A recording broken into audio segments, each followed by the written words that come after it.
I don't think I've ever had that until I meet another Asian. You know, like learning all this like ways to manipulate people and stuff like that. I was like, okay, let me go manipulate my mom. This girl's so pretty. How do I get her? You know, like Because like today you can actually use that. you just have to exist. Even in Medellin, like some girls actually like Asian guys just because they're like, oh, I watch K-pop or like I watch anime. And where were you guys when I was growing up? Right, exactly. Asian kids these days have it so much easier. When I rediscovered the Asians in college, wow, this is nice. I don't have to explain what sushi is, what Korean barbecue is. If I want pho, they're down. They want to eat pho with me. We inherently have, and this is not a negative thing at all. I think it's a positive thing. We inherently have some level of feminine energy where we care about the people that we're with. We don't need to say, we don't need to show that we can be a gentleman, feel a certain safety, emotionally, financially. So you being here right now with whatever situation you have is the most perfect situation. I think there are things that you could do to show that, like, hey, there's another side of me. If you see an Asian guy, if you see any of us, no one would think like, oh, these guys are really bachata dancers, bachateros. Pleasant surprise. They think you're Right. a sweet Asian boy. Right. Exactly. In my head. Okay guys, let's start. So, hey guys, welcome to my channel. I'm Matt. I'm here with my friends that I just met in Medellin. I'm gonna let you introduce yourself. Hey, I'm Sam. You need a mic, right? Oh yeah, let's have a shot then. I'm Sam. My name's Terrance. And we have... Albert. Okay, nice, super. So we basically met in Medellin, and I thought like it would be cool to have a meeting and to make a small podcast because we're all Asians, and I figured out we have like the same background and maybe some same interest. And so because we're in Medellin, we're gonna have like so in Medellin they have like a liquor that's called aguardiente, and I thought we could make a game about it. So anytime you have like a Colombian story to tell, or you make a Colombian expression, or anytime we make a connection between our background, I thought we can all have a shot together. Nice. Yes. Sounds good to me. Yeah. And so let's just start with the first shot now. Because we're all connected as Asians. Yeah. We're all exactly. Asians. So, shot to Cheers, that. guys. Cheers. Cheers. Salud.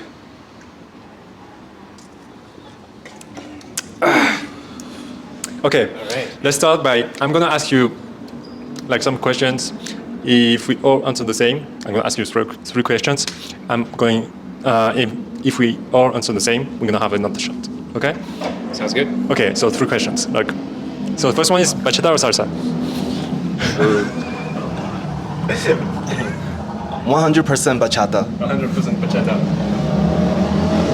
100% bachata as well. Yeah. 200% bachata. Okay, I'm 100% bachata too. Yeah, let's go. Another shot. Another shot.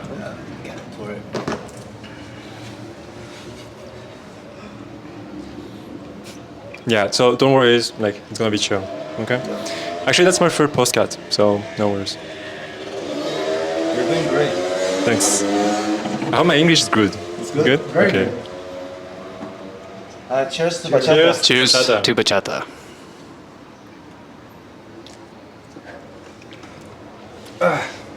Okay, next one. Introvert or extrovert? I'll start. I would say I'm an introvert, but I could become an extrovert when I'm out socially, but I do need time to recharge. Okay. Yeah, that's an interesting question. I think emotionally, I'm an introvert, but socially, I'm an extrovert. I think I'm an introvert, but maybe other people might think I'm extroverted. Mike is just checking. Yeah. Okay. For me, I think I'm an introvert, but when I get comfortable with people, I get very extrovert. Yeah. So we're all introverts. I think so. Exactly. We are introverts. Yeah, shot. Jeez. Man, we're gonna kill this really soon. Yeah. Yeah, you started to pour less, no? Yeah, let's do half shots. Anticipating Yeah. the commonalities that we'll have. Okay. So no one's 100% extrovert, right? I would say, I think, Like predominantly. I learned to be extrovert. Yeah, mostly, like I was very shy when I was younger, and I got into like self-development, and I wanted to be like more extroverted. Because you think it's an extrovert world? I think Western culture is more extroverted. Yeah. Yeah. Like for example, if I'm going to Asia, they think I'm very extroverted. Yeah. But here, for example, in Medellin, I'm very introverted. Yeah. Like, Yeah. The Latina passion is so different here. yeah. You want to say something? I think when it comes to introvert, it's just more. I feel like the need to recharge. If you go out and you're still like, if you're going out to party all the time and that charges you up, I would say you're introvert. So like in the core, I think what we were all saying is that we're all introverts, but like we adapted to become, to adapt socially, so we could have a social life. That's true. Yeah.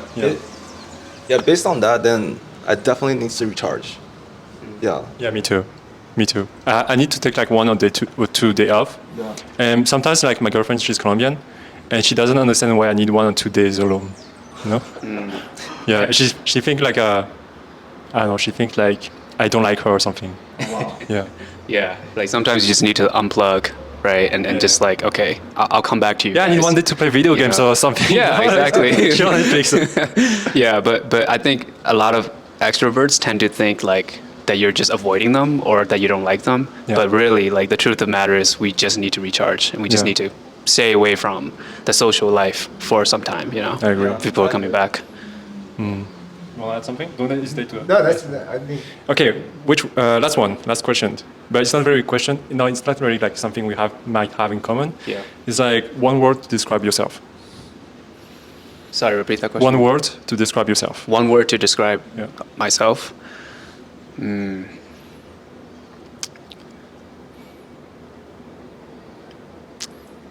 I have to think about that. Does anyone want to come? I think it changed a lot throughout my years, but during this season of my life, discipline. I think resilient. Yeah. Why? Why resilient? Because it's all about adapting now. Like I'm in a stage of my life where like I need to adapt to things that are coming. Everything's always changing. So it's always about like figuring out like how to adapt to what's happening now. I think for me it's challenge because I'm so used to being in my comfort zone that I feel like I know what's going to happen next, and that's great to some level, but if I don't challenge myself, then I know I'm not growing. So at this time I need to challenge myself. So that's my word for it. Challenge. Okay. For me, I would say adaptation. Like I adapt very easily. Like because I've traveled a lot, so now I just know how to blend into like a group or something. Nice. No shots. Yeah, no shots for this one. But- Actually, I'm feeling the agreement. Was there like a situation where like you were forced to adapt? Here, especially Here? in Medellin. Like I spent when I arrived, it was supposed to be for 2 weeks. Yeah. And then I decided to stay longer, and because like the culture is so different, right, from Asian culture and from my French culture, I had to adapt. And like I give you an example, like you all know like the peleo. Yeah. Like yeah, The dance. yeah, the dance, like the twerking dance. Animal. Yeah. Yeah. And it took me like a long time to accept that as a part of something that's not that sexual, but like something that you could do with a friend, Yeah. And when I first arrived, it was like, wow, no, this is not acceptable. This is like degrading for the woman. But actually here, it's like, no, for them it's like a game. It's like expression. Yeah, it's like expression. Yeah, and you can do it with your friends, maybe not with your dad, but with like someone from your family also. Yeah. Yeah. Not sure about the family, but yeah, with friends. Yeah, at least. So what you're saying is that it wasn't forced adaptation. Like you wanted to. Yeah, at the beginning I wanted to, because I wanted to fit into the culture. Yeah. Yeah. Now it's okay. I'm used to it. Yeah. So the most important question: do you dance perrero? When I get comfy Yeah. with people, like, otherwise I'm very introverted. I guess 2 more shots, then he'll become. Yeah. Yeah, Too much. so we'll have to see that. Oh. So I have a follow-up question about adaptability. I think I'm going through this right now, where there are some people that I meet here, where I know like it's part of the culture, it's part of who they are maybe, but like I just wouldn't see myself hanging out with them because it's very like machismo. Like some of the guys that I meet here, like they're all about like, you know, like they're very aggressive when it comes to like, you know, talking to girls, and if they're like around other guys, they're very like protective of that. So would you say that like there's a line or like a limitation of like how much you should adapt, or should you just embrace that? Like I guess like the culture, yeah, the culture of like, you know, some of the people that you meet. You know, in my case, like the example is like meeting some guys that are very like machismo, or like they're very like protective of like, okay, this is my girl, or like you can't talk to her, or like, you know, like it's very like what do you call it, like aggressive energy. Yeah. So they don't want to work together. They want to protect like what's So theirs. is it cool to talk to them, or to talk to the girl, or dance with the girl? Yeah, it kind of just feels like it's like a pissing match, you know, where it's like you don't belong here. Like this is my territory. You know, it's kind of like that. Whereas at least where I'm from in the United States, there's like a cordial way of like talking to people, meeting people, and even if you're like, oh, you know, I'm interested in this girl, you don't try to like, you know, it's not like a piss match. You know, there's like a cordial, a way to socially acceptable way to do it. But here it's like they're very straightforward with you. You know, In what sense?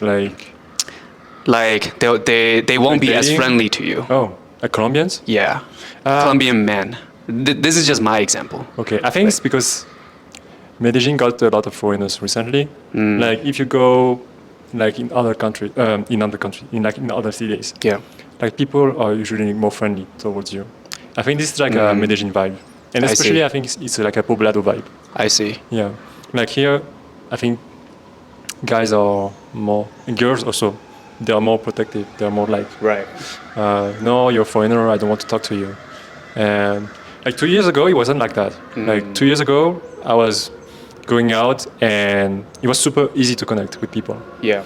But now I feel the difference. I felt the difference since I arrived in December. Yeah. And yeah, some things change, like definitely, because there's more tourists now. Yeah. I see. I see. Oh, I cannot answer. Okay.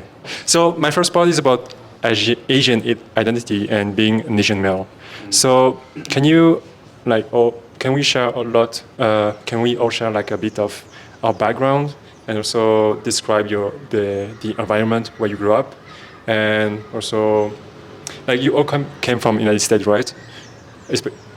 Except you Yeah, grew up in the United States.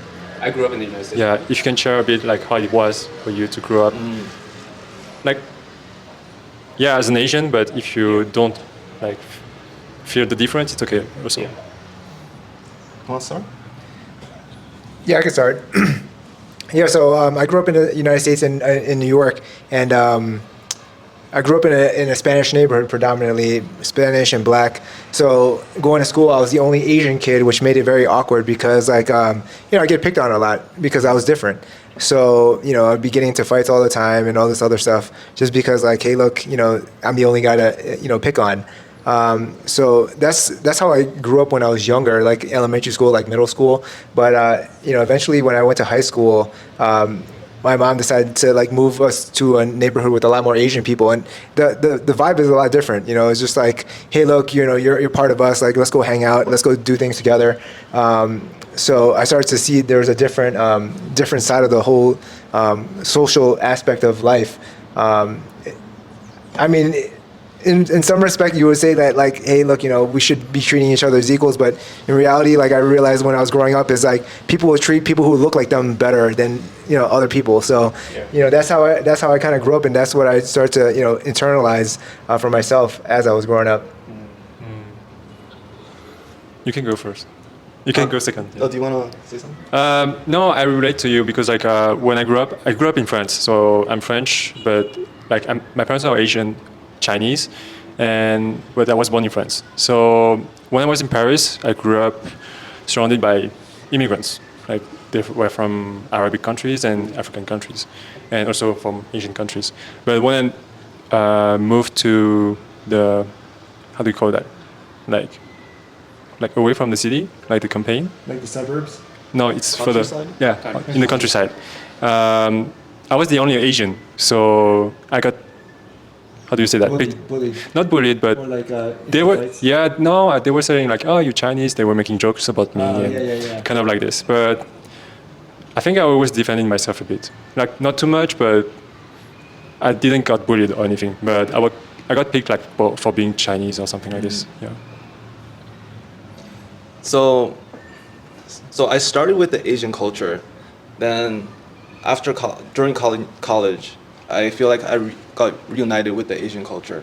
So I was made in China, grew up in Tokyo, went to Massachusetts from middle school, high school, and during middle school and high school, I was hanging out with the Brazilian kids and Portuguese kids, playing soccer. So we had the connection of kicking the balls every single day for all of those years. And I was the only Asian kid in my high school and middle school. To me, I didn't know anything about America then, so I just accepted it. There's no Asians. I'm hanging out with Brazilians. And when I was in Japan, I looked up to Brazilian soccer players. I was like, this is pretty cool. And I didn't have any bullying experience, but they do see me as, oh, he's the unique Chinese kid. And they think that I know Kung Fu, even though I don't. Yeah. Yeah. Everyone, I think. Yeah. Then, so when I went to college, that's when I discovered other Asian Americans for the first time. Then they were so nice. They're all Asians, and invited me to all the parties, took me around in college, on campus.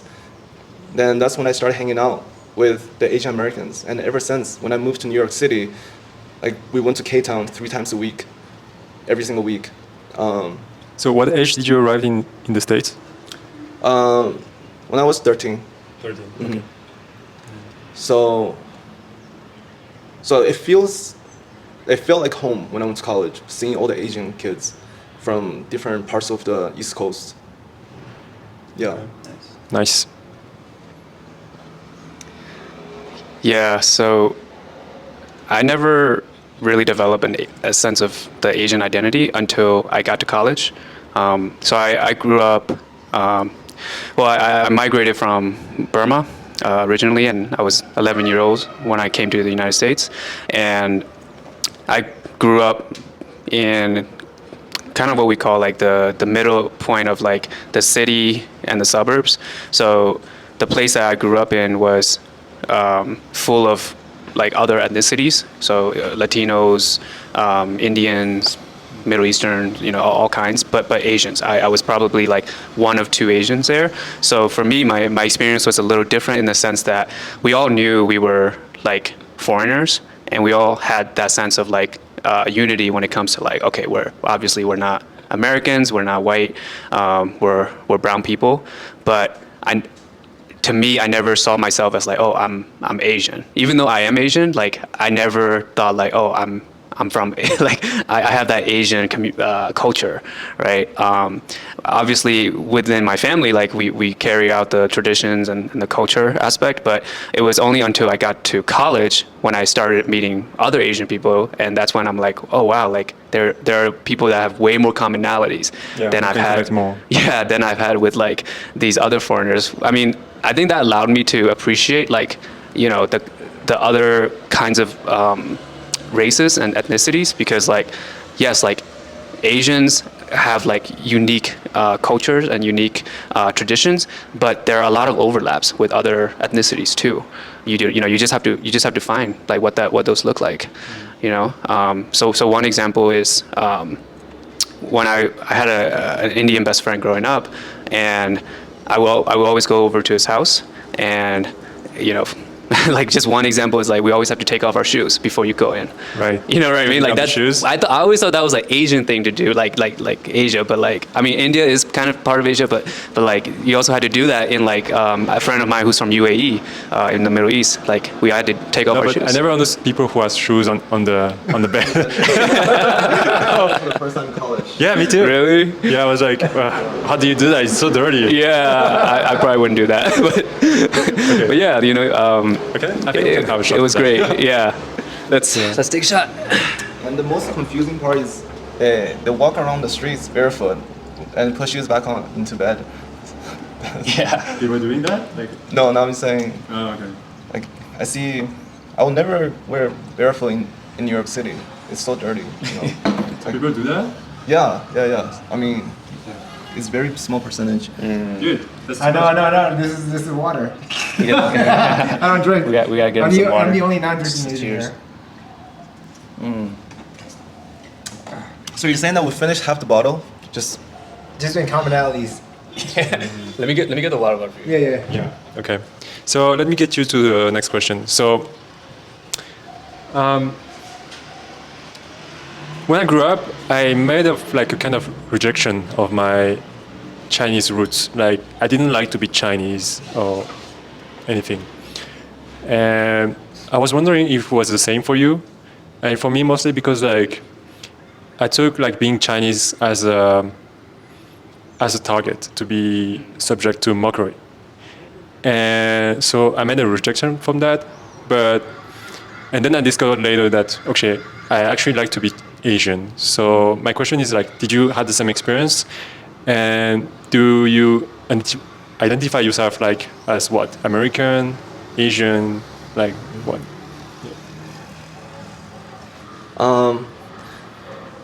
So my parents are Chinese, and my blood is Chinese, but I'm culturally very Japanese, and I love the Japanese culture. I think because of that, I didn't think too much about, I don't want to be Chinese, but I just enjoyed being cultured in Japanese, in terms of food, anime, and just everything Japan does. What's the other question? So how do you identify yourself now? So when I came to Massachusetts, when I went to Massachusetts, that's when I started learning English. I don't know how many years, but there was a moment when I realized, okay, I started dreaming in English. That's when I realized, oh fuck, I'm American now. Really? Yeah, and that was a turning point. Like my dreams were not in Japanese anymore. But do you have the citizenship? Huh? Do you have the citizenship? Yeah. Okay. I have a U.S. passport. Okay. Yeah. So you're US and Yeah. full US. Yeah. Okay. A American U.S. now. passport. Yeah. No, but you can have like a double citizenship. No, So I had a Chinese passport. They cut off the Chinese okay. passport. I can't This have is the dual same for me. citizen. Also. Yeah. Okay. Yeah. I mean, I think for me it was just about fitting in because, like, I was very odd. I was the only, even when I was born, I lived in an all-white neighborhood, so it's just like I just didn't quite fit in. So my thing was always about like, how do I fit in with these people? Like, what do I need to do to be part of the crowd? It's a little bit more difficult, right? I mean, growing up with people who see you as different, it definitely makes an impact in their psyche, whether or not they want to like socialize with you and stuff like that. But I think as I grew up, I started to like say, hey, look, it doesn't really matter what race I am, but now I kind of like look at myself and say, look, on the face I'm Asian, right? Like, I grew up trying to do everything to make myself feel like I'm some other race, but I realize there's nothing wrong with being Asian. It's just the heritage of where you are. You could grow up with different values and whatnot, but on the face, you have your initial impression on the world.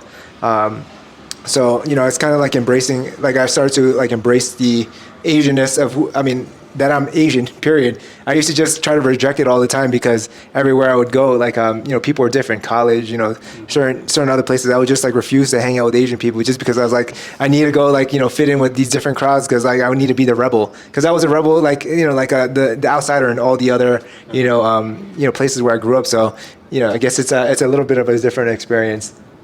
But did you have like a moment where you felt like, okay, I'm Asian. Like where you miss your, I don't know, being Asian something.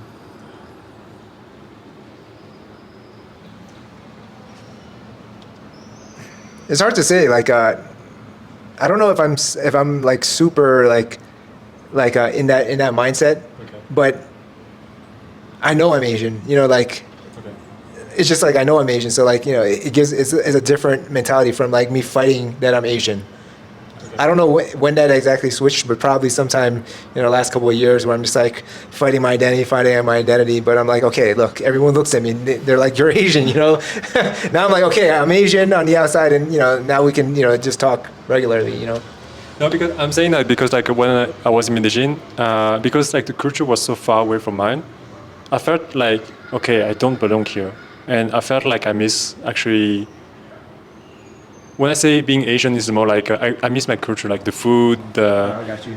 the way the values, you know, like you know, like Colombian, they are always late, Yeah. and I miss that like a lot from Asian culture. We They're always always like punctual. Yeah, we're always On punctual, time. always on time, and when we say something, we do it. You know, like sometimes I had a friend they say something like here, for example, they say something, but you're not sure if they're going to respect it. You know, like in Asia, I think like if you tell your friend, okay, tomorrow let's meet each other, tomorrow you're here, Yeah. you're there, Yeah. yeah. So for me, it was like this. It was like, okay, maybe everything like in Asian culture is not that bad. Yeah. I was gonna ask you. So, when I rediscovered the Asians in college, like the feeling and the connection I had was like, okay, wow, this is nice. I don't have to explain what sushi is, what Korean barbecue is. If I want pho, they're down. They want to eat pho with me. I don't have to explain what that is. I don't have to eat like burgers all the time, steaks all the time. I can eat Asian food. Like I love that connection. Yeah, me too. Yeah, and it's interesting because like, you know, when you guys are talking about like finding that connection, like just because like the other person is Asian, like I don't think I've ever had that until I meet another Asian, and I'm already treating them like they're not Asian because I'm so used to having to explain things where you're like, oh, do you know this? And it's funny because like if I meet another Asian, they're just like, yeah, like this is how we do it. This is what we do. Don't you know? Like, and I'm like, oh yeah, I forget. Like you're Asian. I don't have to explain it to you. So honestly, it's really refreshing. Like even like meeting you guys, like there's so many things where I could just be myself, you know. I don't have to explain too much. You guys just understand like how we roll. We've been through what you've been through, man. Yeah, it's crazy. Yeah, So this overshot now. yeah. There's a commonality. We're gonna finish the bottle. Oh my god. Yeah, and then go partying because it's supposed to be like Terrance last night, but we're not sure about it. No, that's for real this time. Yeah, he was supposed to be real for 2 weeks at least, you know. Cheers to Cheers. connection. Can I answer that question about like? Yeah, sure. You know, I Go for it. I don't think I was always proud to be Asian. I think like for me it was you know like what you've had to do, which was adapt. I think it was really frustrating to like have to explain like, hey, these are my preferences. I don't always want to eat burgers and pizzas. Like, you know, like I want to eat Asian food. I want to go sing karaoke like for fun. Like, but most people, you know, who are not Asian just don't understand that. And I think like I always thought it was a problem with me. I always thought it was like, oh, like maybe like I'm the problem. Like maybe I need to adapt to them, because it's almost like whoever speaks the loudest wins. Mm-hmm. And when you have a room full of non-Asians and you're the minority, you're like, oh, maybe I have to go along with that. You know, I think it's only until like I meet like even just like one other Asian person where I'm like, oh, I have so much commonality with this person, and that I'm like, okay, like I'm not the crazy one here. Like, you know, I don't mind like only having that one or two friends that I have commonalities with, like I don't need to have commonalities with everybody, you know. But I am who I am. Like at some point, you have to just accept who you are, and part of that is I'm Asian, you know. Yeah. So my second question was actually around this topic. Like, Yeah. did you felt like being Asian with all the stereotypes that in some way it kind of hold you back, like in your life or in your personal growth or something? So your question was, what were there like attributes of being an Asian that held me back? Yeah, Like, yeah.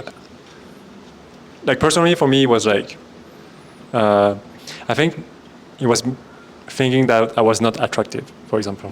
Yeah. yeah. Like I couldn't get girls, for example. Yeah. Yeah. I was definitely made fun of for like my eyes and the color of my skin. And people like, go like this, like, to make fun of me. And I always thought, man, that there's gotta be something, right? There's gotta be something I could do. I think obviously, like, besides surgery, like, you can't really do anything about how you look. So I think for me, I channel that energy into working out, like just getting fit, because what I realized was like when someone is like fit and like jacked, like, especially as a male, people tend to overlook at some of the other things, like, oh, you're Asian or you're this or you're that. So I think I ended up channeling a lot of that into like sports and working out and like just being that like physical male. For me it was money. Yeah. What about it? Like, how did you do it? I felt like having money would bring me interest from people, Yeah. interest from girls, Yeah. like, and they would start to value me. Yeah. The more money I had, well, of course, like it didn't happen that way, but yeah, for me it was like, okay, now I think I'm not attractive enough, so I will get the most money I can. Yeah. So I would be more interesting. Yeah. Yeah, it's very true. I mean, like, what about you guys? Like, was there like something else that you ended up channeling into because you feel like you're not good enough as an Asian? I mean, there's like, I don't know if it was that exact route, but it's very similar. Like, I just kind of felt like less than everybody. So, my thing was like, hey, look, let me go figure out ways to manipulate the situation to be in my favor. So it wasn't about like, being like a regular human being. It's like, how do I like change these situations to make it the way that I wanted? And, obviously that's not the most ideal way to go about life, but, it was the only strategy that I knew. So, I was just like, okay, like, how do I need to like, manipulate this situation? What do I need to do here? What do I need to do there? Like, because they won't accept it if it was just me, So, that's how I kind of felt about life. I mean, it's just like, let's go manipulate because no one likes me for me. Like, so let me go figure out ways to like, trick people into like, believing that like, hey, look, I have more value, more, this or that. So yeah. Yeah, that's interesting because like I got into seduction, like and pick up Girls, pick up women. Yeah, into Yeah. how do you I was just about to say, pick up artists. Yeah, pick up yeah. artists, like because I felt like there's actually maybe a way I can manipulate people to make the things I want, but yeah, that's not the way I would advise to do things now. But yeah, I got definitely into that because like I felt like I was not good enough. Yeah, I totally agree. I was in the same exact boat. Like, I was 15 when I first started learning about pickup artists and like how to like psychologically get people to do the things that you want them to do. Especially women, because I mean, let's face it, like we all want validation, right? Especially from women. So I was like, wow, like this girl's so pretty. How do I get her? Like obviously I can't just go off of like my culture or like the fact that I'm Asian, so I have to do something about that. Like, talk to her. That's actually a bummer because like nowadays, you can actually use that. You just have to exist. You just have to, exactly. You say, oh, I'm into K-pop or I love K-pop. Yeah, Like, exactly. oh, shit, you have like 100 girls. Yeah, Asian kids these days have it so much easier than us. No, I was gonna say like, now it's even funny because even in Medellin, like some girls actually like Asian guys just because they're like, oh, I watch K-pop or like I watch anime, and I'm like, Yeah. where were you guys when I was growing up? Right, exactly. They were here in Colombia. Yeah. Where were you? Yeah. By the way, the lights turn on if you want. Okay. It's right there next to the Yeah. computer. Nice. If that helps. Is okay? No. Yeah, and honestly, like I do want to thank like the pop culture and the media. Like I think like there's way more Asian representation in like movies and TV shows and music and all that. So I'm really grateful for that. You know, like I think it helps not just like us, but like our future generations too, because people just don't, people just don't know like what we do and what we're about. So I mean, I didn't wish, I do wish it wasn't the Crazy Rich Asian movie that took off. I wish it was a different movie, but it's something, you know, it's something. Can you just repeat the original question? So if any stereotypes makes you that you have faced as an Asian make you okay. feel like you were not good enough or like hold you in your personal growth?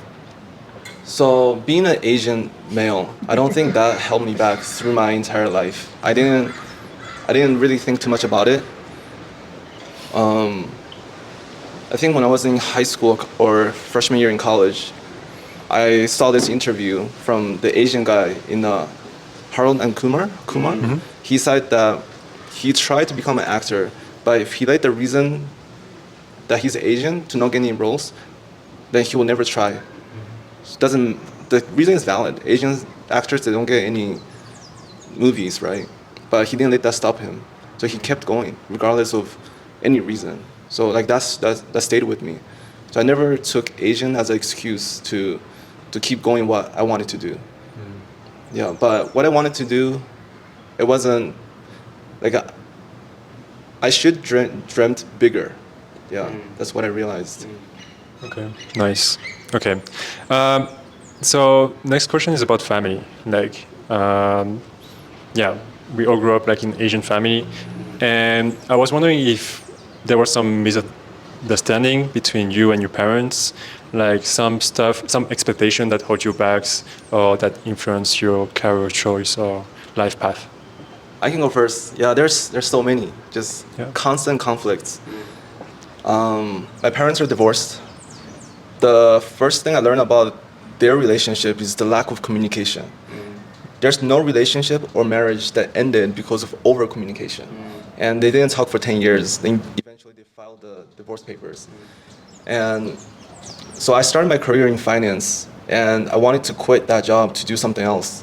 And my mom was like, if you're driving a Honda Civic, you need to drive that car to go to the BMW dealership. You need a car to get a new car. So you shouldn't quit that job. I was like, I don't believe in finance anymore. I want to pursue software engineer. So when I quit my job fully to study software engineering, we didn't talk. We didn't talk until I got a job as a software engineer. Then she's like, you made the right choice. Oh, damn. Yeah. Yeah, I can relate in the sense that like if my parents can't see or touch something, it's not real. You know, like it's only until I've done something that they're like, oh, great, like you did good. But if I'm going to them and I'm telling them like, hey, I want to pursue entrepreneurship, I want to start my own business.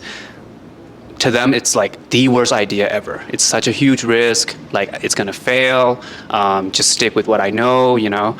And so for me, the way I dealt with it was they basically gave me like a checklist of things, you know, to do. Right, go to college, done. Get a good job, get a good consulting job, done. Get my graduate degree, get an MBA, done. So then, after I did all those things, I think I was able to earn that trust that like, hey, like if I set my mind to something, I could finish it. So why don't you just let me pursue this thing that I want, you know? So even right now, like I'm on leave with my current job so that I can pursue entrepreneurship, and they don't fully agree with that. But because I've checked those boxes that they wanted me to already, there's some leeway. So to me, that's like, hey, like you just have to trust me with this because I'll get the thing that I'll be pursuing at some point. I want to ask you, has anything or your parents' decision stopped you from pursuing something you wanted? I would say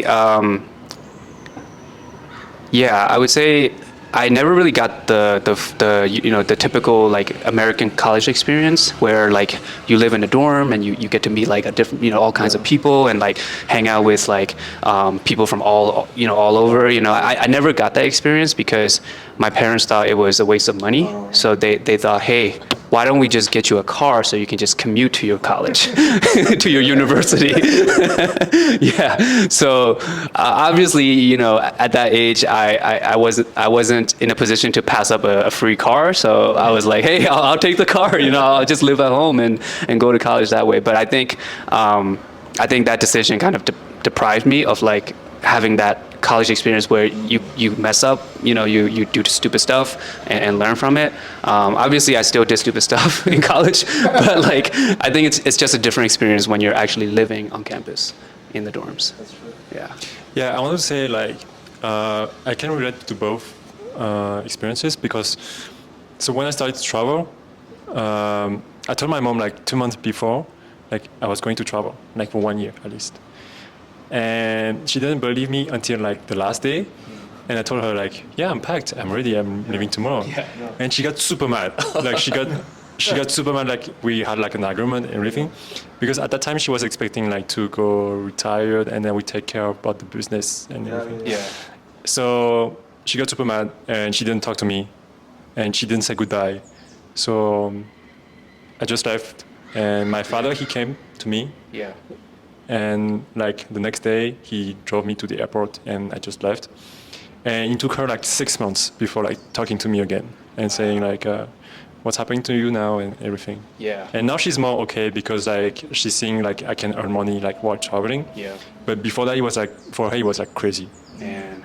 And also, I can relate like for the entrepreneurial stuff because like at 18, I tried to start my own company. And my mom, she was like I think she, in her way, she was trying to support me, but she supported me like in the worst sense. Like she was saying like, this is bad, you're not going to have clients like this. And, and I think it's my fault. It's my fault because like, but it didn't help that my mom told me like stuff like this because like I was 18 and after 6 months I said, okay, I'm just going to quit and that's it.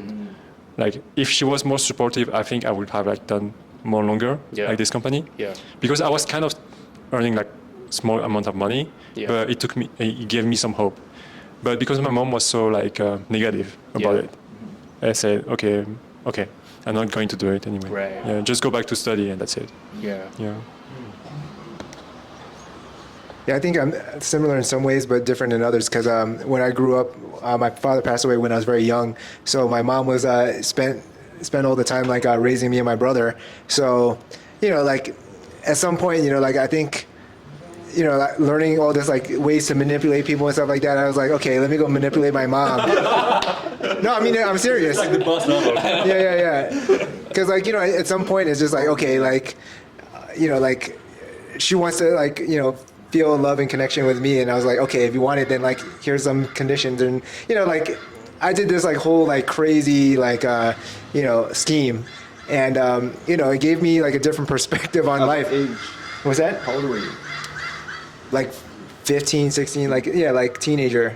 I mean, I'm sure I was starting a lot earlier than that, but like it just started when I was younger, but like it started to get more as I started to get older.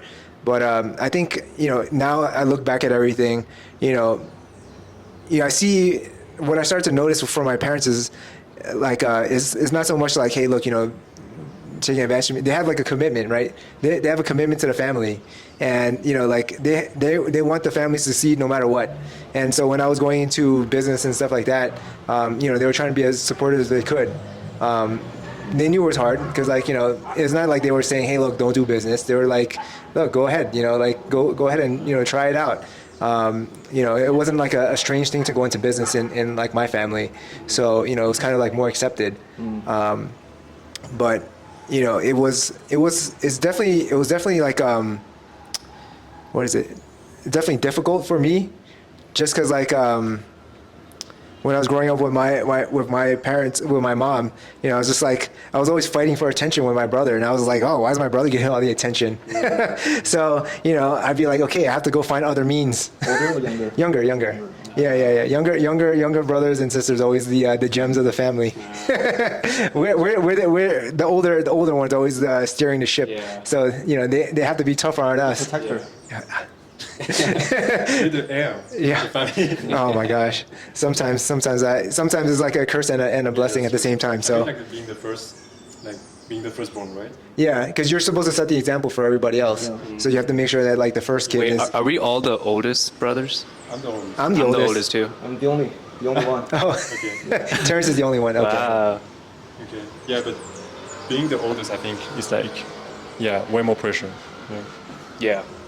Yeah, I wanted to 100%. ask you, what is it right now? Is it more of a blessing than a curse? Because back then sounds like it's more of a curse than blessing. How about now?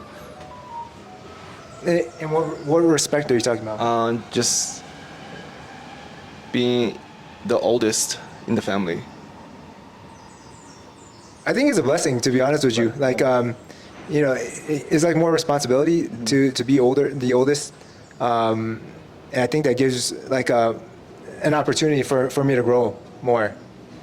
Yeah, and I think like this kind of like it kind of like goes above just like the Asian culture. It's also like like being a male, like you have to just figure shit out. There, especially like as an older brother, right, in the family, like you are the man, right? Like if your father ever like pass away or he leaves to go somewhere, like you're basically the head of the family. So it's like you are the one that needs to figure it out, which means like if you don't get challenged that way initially, like in the beginning, and you're in like a comfort zone, if something were to happen, like you're gonna be in so much trouble because you're like, oh fuck, like I don't know what to do. So in a way, like we all need a little bit of that like push of like, okay, like this is frustrating, like I'm not getting enough attention, or oh man, why do I have to be the one like to figure this out first than my younger sibling? I think in a way it makes us better, as like the males, of the family. Yeah. I have so many more questions, but I want to talk about other topics too. So I'm just gonna finish like. I feel like you guys have the biggest, the older sibling connections. Take a shot. So we have Well, you're technically the oldest, so you gotta take a shot too. got tricked. Cheers. Cheers. So This is great though. I love this format. yeah, me too actually. So what does it mean for you guys to be like a man, like as an Asian? Because like in Western countries we depict men as like someone super strong, super like who extroverted, who get like a lot of girls, and yeah, kind of this. We have this Yeah. picture of a guys, yeah. Yeah. But I always felt like for us it's a bit different. Like I never connected with that. Yeah. So how do you feel, guys? Yeah, I can start. So growing up, it was very, very true of what you're saying. In the Western culture, it's really about like not showing your emotions, like not like giving a fuck about like what people think, or like even like listening to women, like that's like, oh, like are you why is there so much like feminine energy, right? Like having some kind of like feminine energy is like a bad thing, and I think even now like that's kind of still the case. But as like Asian males, we inherently have, and this is not a negative thing at all. I think it's a positive thing. It's like yin and yang. We inherently have some level of feminine energy where we care about the people that we're with. We love them. We want to take care of them. We want to like do things for them without them asking us, right? Like being considerate, right? So I think that like something that is supposed to be a positive thing was viewed as a negative thing in terms of like from a perspective of like a Western male energy. But I think times are changing now, because I think the woman, like in terms of dating, I think women would want someone who is able to empathize, who is able to show emotions, right? Not always like showing emotions like all the time, but like just being able to share feelings, right? Like not just hiding like what you're thinking. So I think to me, like what we have inherently, like how we grew up, that's a strength, I think. You know, obviously we want to have a masculine energy, but I think we also should have a feminine energy as part of it too. So I've been asking myself this question a lot. What's the difference between a gentleman and a real man? So when I was learning to become a gentleman in my 20s, like all of these things, when walking up the stairs, walk behind her. When walking down the stairs, walk in front of her. Make sure she eats first before you touch the food, and just opening the doors, all of those things. Any person can learn to do those things.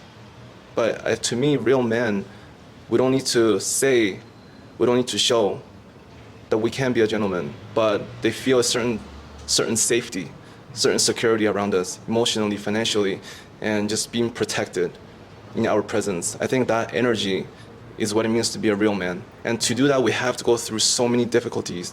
We have to go through life to understand that. Otherwise, there's so many men out there in the world today, they like to say, oh, I've done all of these things. A real man don't need to say anything.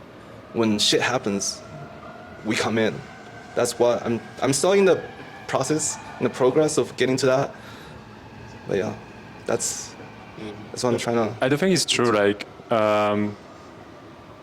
I think, like in Western culture, they're more directed towards like dating, right? But in Asian culture, we're more towards like relationships. Like, okay, I'm gonna share something about me. Like that's can look a bit strange, but I've dated like a lot of girls who has been into like who were more liberate, like. And every time I started to date them, and I started to ask like for kind of like threesome and stuff like this, like. Wait, you asked them? Because some girls that did that like before. Very liberated. They were and every time with me they were like, no, I don't want to do it. And like ask them why, and they say like, because I actually want to keep you.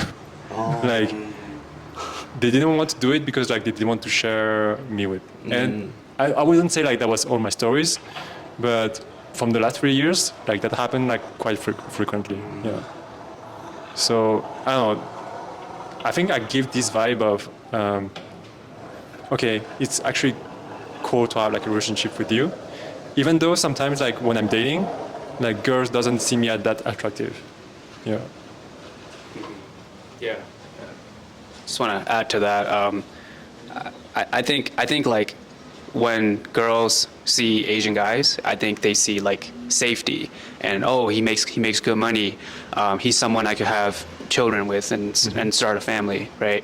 And so some of the more liberal people even see that as like, oh, okay, like once I'm done like with my like party phase or like the fuck around phase, like I'll probably settle with someone who is safe and that's why like I think at least from my experience, like a lot of like older women or like single moms are gravitated towards, like they love Asian guys. They just love it because it's like, oh, I know my family's gonna be safe with him, in the picture.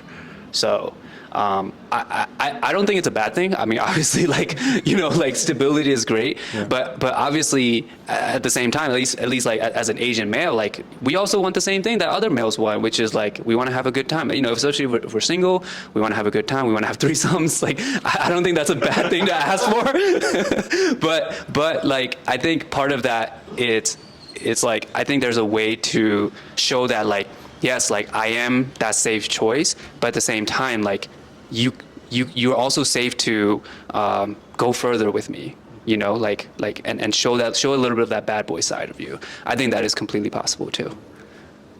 Like how much of that image do you think is like sculpted by like media and stuff, like TV, film, and stuff like that? For Asians? For Asians, yeah. Oh, no. Like the safeness. Yeah, like the safeness, and then like not being such a bad boy or whatever, like what you were saying. 'Cause Yeah. I know there's like a line of girls that are following you everywhere you go, San. So San is good, really good looking. I'm not certain. Some girls at my house that were cheering for you. Like, they were, wow, he's like good looking, good dancer. Yeah. The hips. Yeah, I mean, I think. So your question is like how much of that is influenced by like the media Right. today, right? I think a lot of it is because whenever you see an Asian character in a movie that's not primarily Asian, they're always gonna be like they're never really the bad boy. They could play like an evil character, Like a villain. but like typically it's like you're not portraying like what a bad boy like a bad boy masculine type of like energy. It's Yeah. always like, oh, like I make a lot of money, or let's not take this risk. Like it's always that way. So most girls, I think most women doesn't understand that like there are many different kinds of Asian males out there, because they're only seeing like one side of it, which is like, oh, he's safe, he has a good job, he takes care of his family, and those are good traits that we all embody.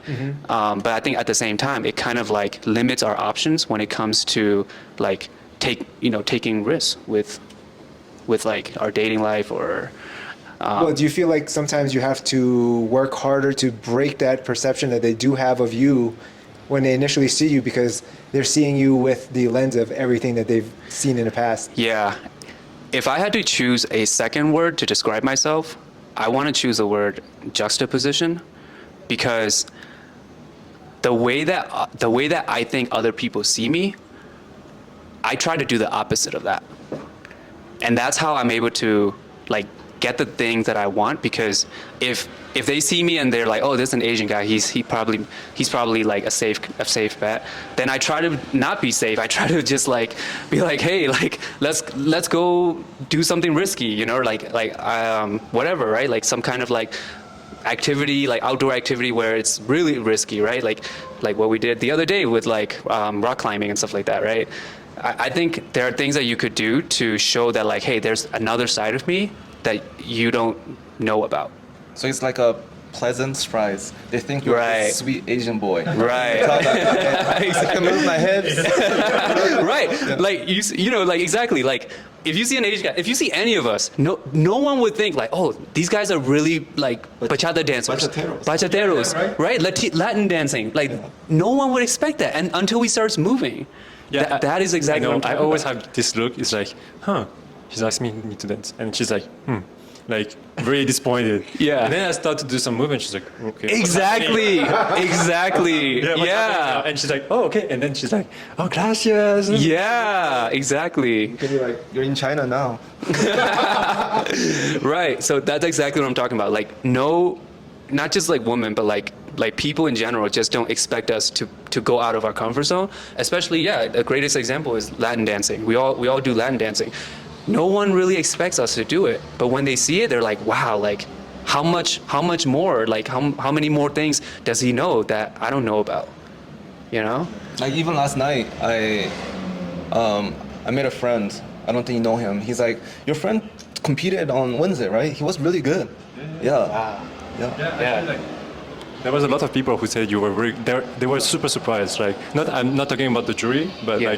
like in the group, like in the public. That's Yeah. awesome. But Yeah. totally. No, exactly. Like I think that's why, like, I think we should continue to stay who we are as Asian males. Like, like continue to do the things that are that are considered like this is part of the Asian culture. But at the same time, I think we should also like push, right? We should challenge ourselves to embrace like other cultures and other like activities that people just don't expect us to partake in. And I think that's the best way to wow someone and go, yeah, like we're definitely capable of more than what you think we are. Do you want to answer?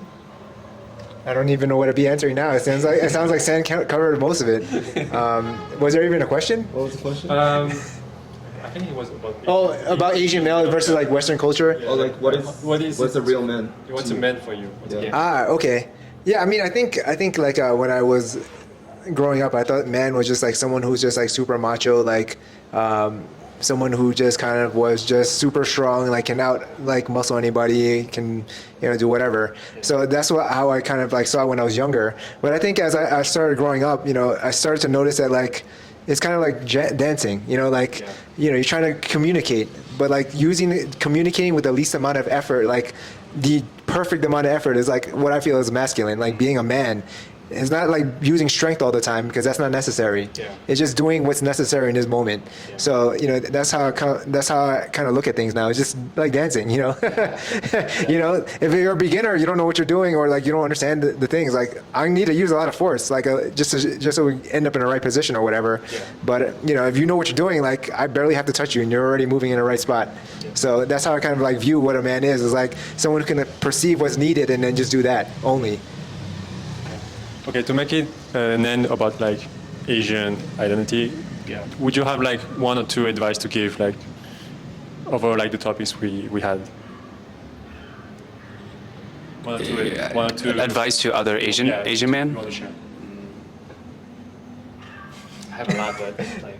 You want to start? I would say just be confident as an Asian, like embrace your roots, like get to know it better. I think you will find a lot of strengthness in that. And second is like, I think this is my advice. Yeah, I think my advice would be more like just to be more confident, because like when I was first learning bachata, I was so scared even to be close to the instructor. I'd be like, okay, what are we doing? Why are you so close? Like stay away. But it's just like because I was scared. Like I didn't know how to like deal with myself.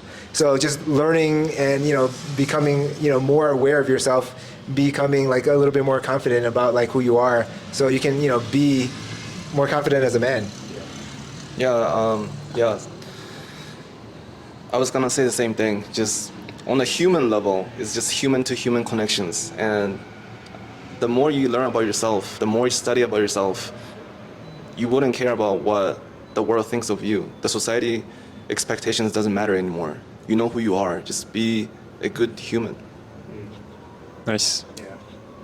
Yeah, I would say like the first advice is find your core people first. Like get the people that will bring you up, like people that will encourage you to pursue your goals and that will keep pushing you.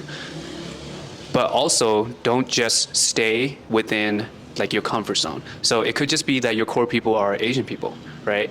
But like also try to make friends with Black people or Latinos, right? Or white people even. Like it's good to try to understand like other people's culture and see like what they like, what they don't like, because that will help you to become a better person. And that will help you to interact, because we live in a huge world and the world is like way more connected than it's ever been. So you need to be able to communicate with all kinds of people, not just other Asians, right?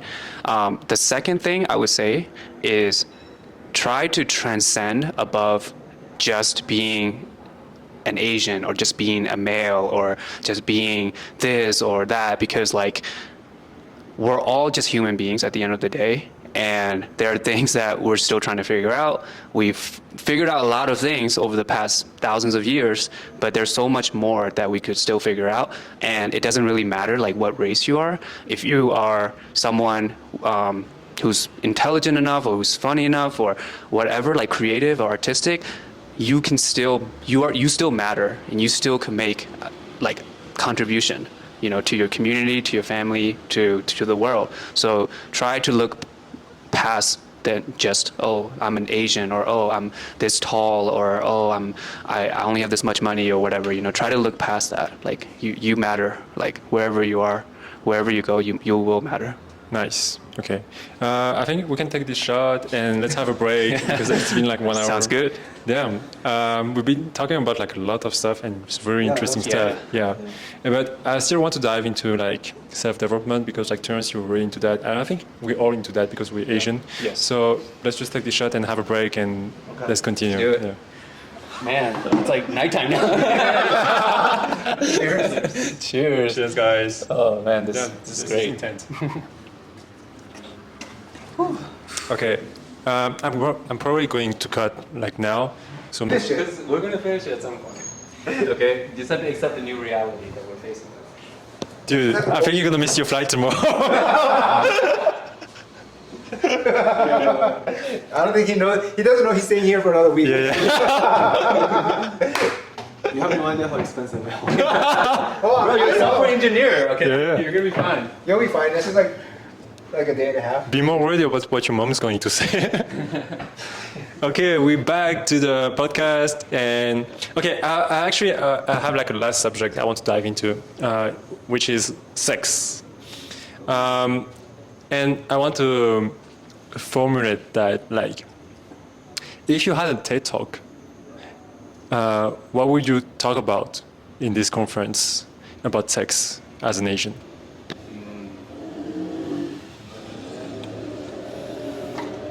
Albert, I'm gonna go refer to Stan. He's the expert, resident expert. Oh my god. So your question is, what would be the topic for a TED Talk in relations to sex? Yeah, what would you have as a main topic? I would say my topic would be about communication in bed, because I think because of media and porn and things like that, I think we're led to believe that there's like one way to satisfy someone, your partner in bed. But I think what it really comes down to is, what does my partner want? And you have to ask that. You have to ask those kind of questions in bed. You can definitely make assumptions, and there are things that you can do universally that works, but everyone's different. Everyone have different preferences. Everyone are, people are turned on by different things. So communication in bed, I think, would be the biggest thing that you could do that's beneficial for you and your partner in bed. So title would be communication in bed. Correct. Okay, Terrance. Wow. So to me, sex is a connection. And the title for the TED Talk will be how to connect with your partner. And sex is a form of connection. I can only talk about what I do, and for me, Bed? yeah, for me, my intention is always, I want her to finish first. What a gentleman. It doesn't happen that way sometimes, but that's my intention. What a topic, man. Yeah. I wanted to talk about this topic because people doesn't see us as sexual, and actually that changed a bit for me, like in Colombia, and actually I wanted to talk about it because I don't want people to think we just escape this subject, but I want people to see we dive also into that kind of subject, because in our culture it's a bit taboo, right? So I want to dive into that, but I want to disagree with you now, because I had this feeling before, and more recently I came to realize that actually it's not about the girl finishing. Sometimes the girls, I think they enjoy more the journey than just the finish, So when I say finish, to me, I enjoy that journey if I can make her come 20 to 30 times a session. That's 20? a journey. that's my goal. That's my intention. Yeah, are you Superman or what? Damn, that must be a long session. I mean, you can use extra help, Like toys. Viagra? No, toys. Yeah, and techniques. So when you meet a girl, you just you take out all your toys and you say, No. Take. It has to be in a relationship. Okay. It takes, it takes time to build that trust. Yeah, and I agree. connection. I agree. Yeah, it doesn't happen on day one. Yeah, I agree. So I don't know if I can talk about this on my TED Talk, but Okay. Yeah. That's good. It's just my experience. So your title would be Sex Toys. Sex toys. No, my Which sex toys to choose for 20 to 30? Or maybe 50 Shades of Yellow or something like that. No, I'm still learning about the toys, but Okay. the title will be 20 times per session. I can achieve 20 orgasms in one session. What would I be talking about? I mean, I could tell you how you can lose attraction really fast, and I think it really comes down to what Terrance was saying about connection. Because if you don't have that connection there, it's almost like there's a fantasy built up like before you even have sex. So like if there's something not going on or the connection's not there, it just doesn't feel quite complete. I don't know how else to put it, but like just having sex is just I don't know, probably just not for me, but like, it's like having like a more like integrated experience, like feeling connected and all this other stuff, which makes it like a more like a intimate connection, like a more deep and meaningful like act instead of just maybe when I was 25, I'd be like, oh, let's go, do whatever. But like now I'm older, I think, hey, look, like it doesn't make sense for me to, do these things without like some kind of connection or building that intimate relationship. Because I think even for the girls, like if that intimate connection is not established, it's just like is she just laying in bed or like what's going on? Like it's kind of like boring. I just want to add, I think it's very important for us men to talk about, to share what we experience. The reason why I'm even saying 20 times per session, because a guy friend, he told me what type of toys to use, what techniques to do, how to rope her, and all of those things. Before, I used to have this ego saying that, I don't need any extra toys. I have it myself. But I think by not having that ego, it's much more fun. That journey becomes much more fun. Yeah, I agree. So, follow-up questions for you guys is like, what does connection in bed means to you as an Asian male? Like for me, I don't think you always achieve that. I think this is something you build differently. Like I used to think like that great sex. No, how can I say? I don't know how to explain that, but I definitely know that now. Like you have better sex when you with the girls with the girl in a relationship, But before I was valuing more like having a girl for one night stand, but that was my ego speaking. Like I valued like the fact that I could get this girl. But now I find more pleasure in having like a long-term relationship and having to know her, getting to know her and getting to know what pleases her. Yeah. So I think this is connection for me. And also like, because like now I know how to get orgasm with her. Like I know how to make her orgasm every time, if I want to. But because I know her better now. Yeah, that's connection for me. And the second connection for me is more like flow. Sometimes I reach a flow. It's like dancing, right? Sometimes you just reach a flow where you feel like everything makes sense and everything is like perfect. Yeah, but this is more rare. This is like more, that happens less often. Yeah.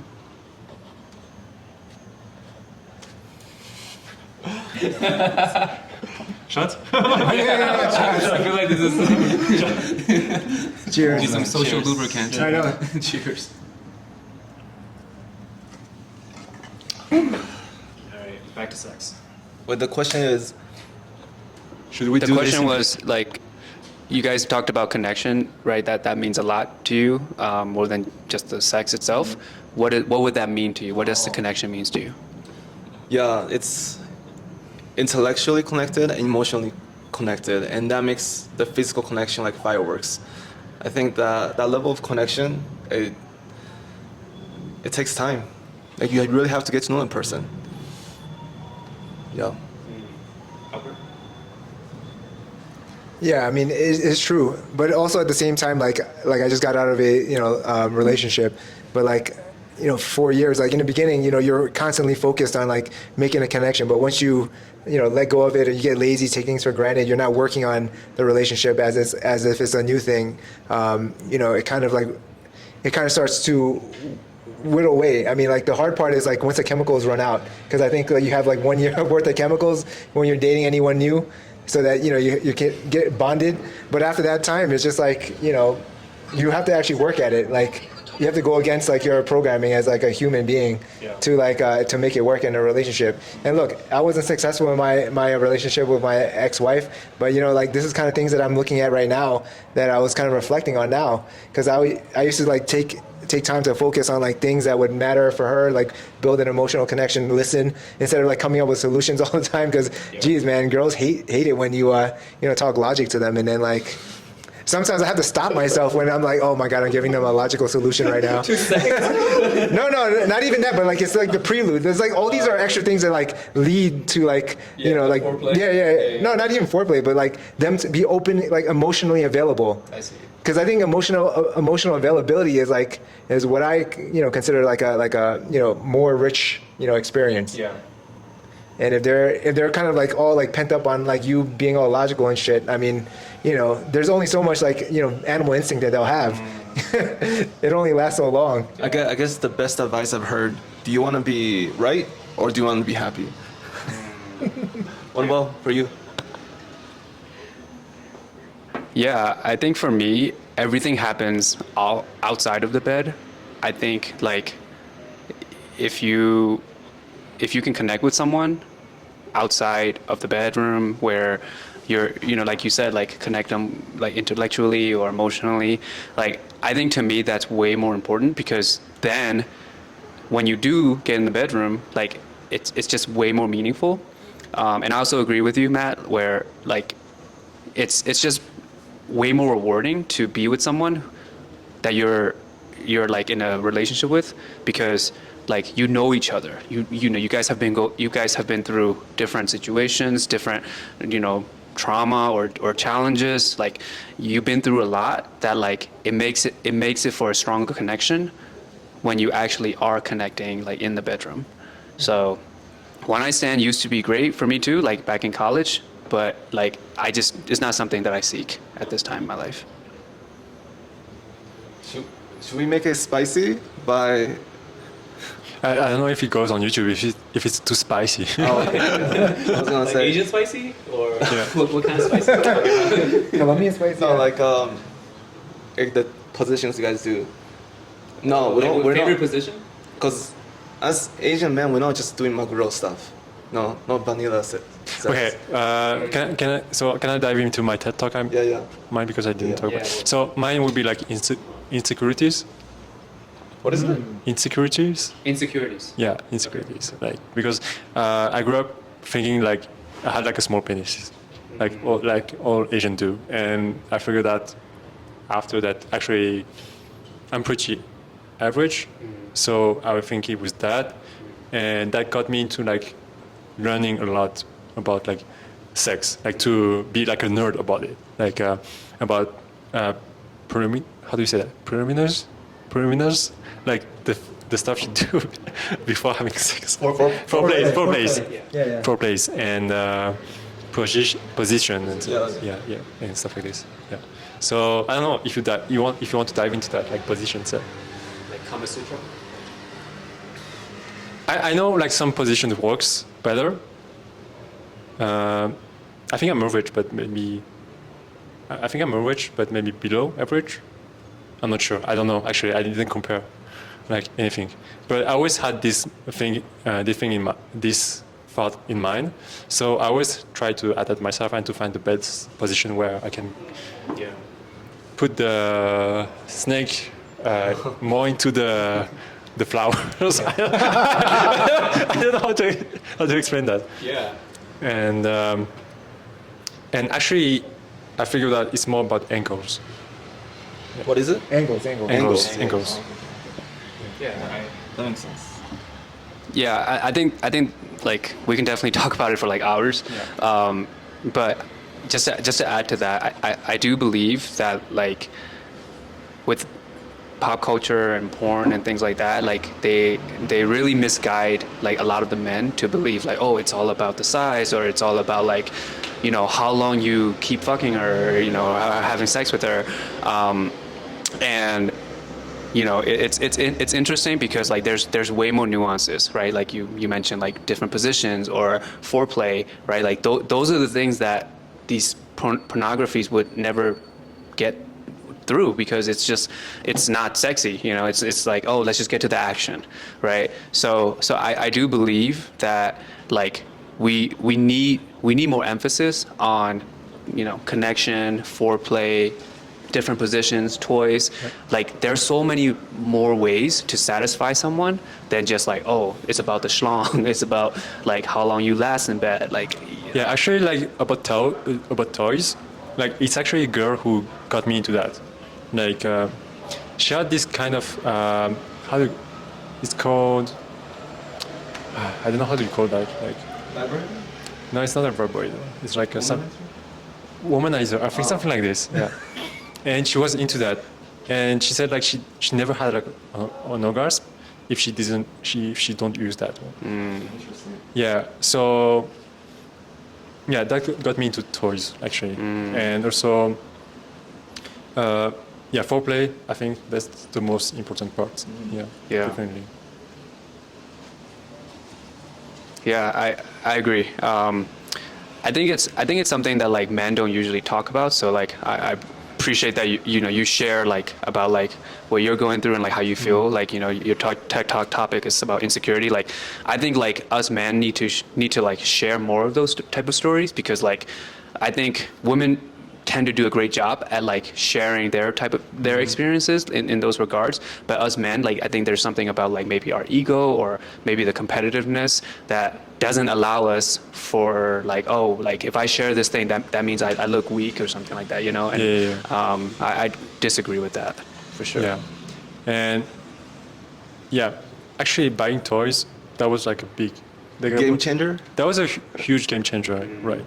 Yeah, because it got me to know like some girls, like they have like majority of girls, they can actually came in one way, like damn, I don't know if I can say those words like in YouTube, but yeah, they can come like on the front way. But you can show it on the paywall version. You can probably bleep Yeah. it. You can probably bleep it. Guys, just buy OnlyFans, like description here. No, but yeah. What do I want to say? Yeah, I think like if you need to know about techniques, like foreplay is the most important things to know. Yeah. Man, we had so many shots. I forgot what I was Yeah, I gonna know. say. Okay, let's switch the topic then. Okay, so I wanted to talk about self-development, like because Terrance, you're really into that, and your Instagram is about that, and I think you know about that. But I think as guys, we all kind of into self-development because we want to get better. But first, I want to know, because we have maybe same backgrounds, but maybe we don't have same goals. So what's an ideal life for you? Like, because like every step is different, right? Every journey is different. What's an ideal life for you guys? So I used to live in Hawaii for 1 year. During that time, I had the financial freedom, location freedom, and time freedom. I was surfing every single day, and all my friends thought I was living in a paradise.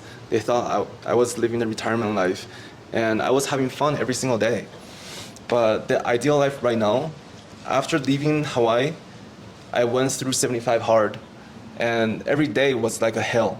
I had to do so many things every day, and I wasn't having fun at all. But when I finished 75 hard, that joy, the pure joy, the happiness was way bigger than every single day of living in Hawaii. So then doing that, that's when I started studying myself, studying how can I improve as a person, and putting myself first before anyone else. Because if I can't respect myself, if I can't believe in myself, how can I trust others? How can I respect others? By loving myself first, I can give more love to others. You can't pour from an empty cup. Like all of these things I started to learn. So what would you say is your ideal life in maybe 10 years? So in 10 years, everything, the freedom of choice, the intellectual freedom, anything I want to learn, I have the freedom to learn it instead of working for a company where I have to attend meetings where I'm not excited about the product, but I have to be there. I want to do the things, learn the things of my choice, whatever my mind is excited about. So that's the goal I'm building towards right now. Yeah.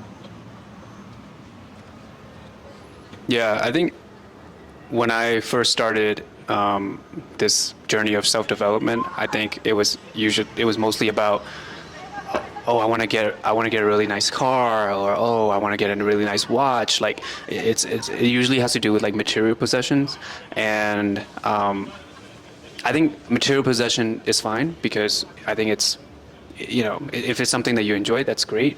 But the older I get, the more I realize that like what matters more is how you see yourself, like this year versus last year, and how much you improved, but at the same time, like, are you getting closer to your goals? Because if you're just like, yes, like you can still get all these material possessions and you can still make a lot of money, but if you sold your soul, like if you're just doing the thing that you don't really believe in, that ends up making you money, sure, you're gonna hit your goals of like financial freedom, but you're not gonna be happy. Why? Because you need to be able to emotionally connect with like yourself, spiritually connected, and also like you need the time, the location, and the freedom of like being anywhere, being at any place that you like, So, it's changed over the years, and that's where I'm at the moment. All right, so I guess I started my self-development, journey because I started my first company, and then like I spectacularly failed because I wasn't watching operations really well, and I became super depressed. Like, oh my god, like what am I gonna do? I owe all this money, and then I need to go get my shit together again. So I ended up going through like a whole bunch of like development, self-development opportunities like Tony Robbins, like I went to India. I did ayahuasca. I did a whole bunch of stuff just to get some like sanity and just feel myself again. Because like I think like the hardest part of like getting back online was just knowing, like feeling shame, right? Feeling shame of failure, like as if like you're like the like I was like the ridicule of the family now that I failed in business. That's how I kind of saw it. I was like, there's no point in life anymore. But through a self-development journey, I started to realize that it's not about that. It's like how you deal with what happens. Is not necessarily like it's like if something's bad is going to happen to you. Something bad is always going to happen, but the real question is how do you deal with it?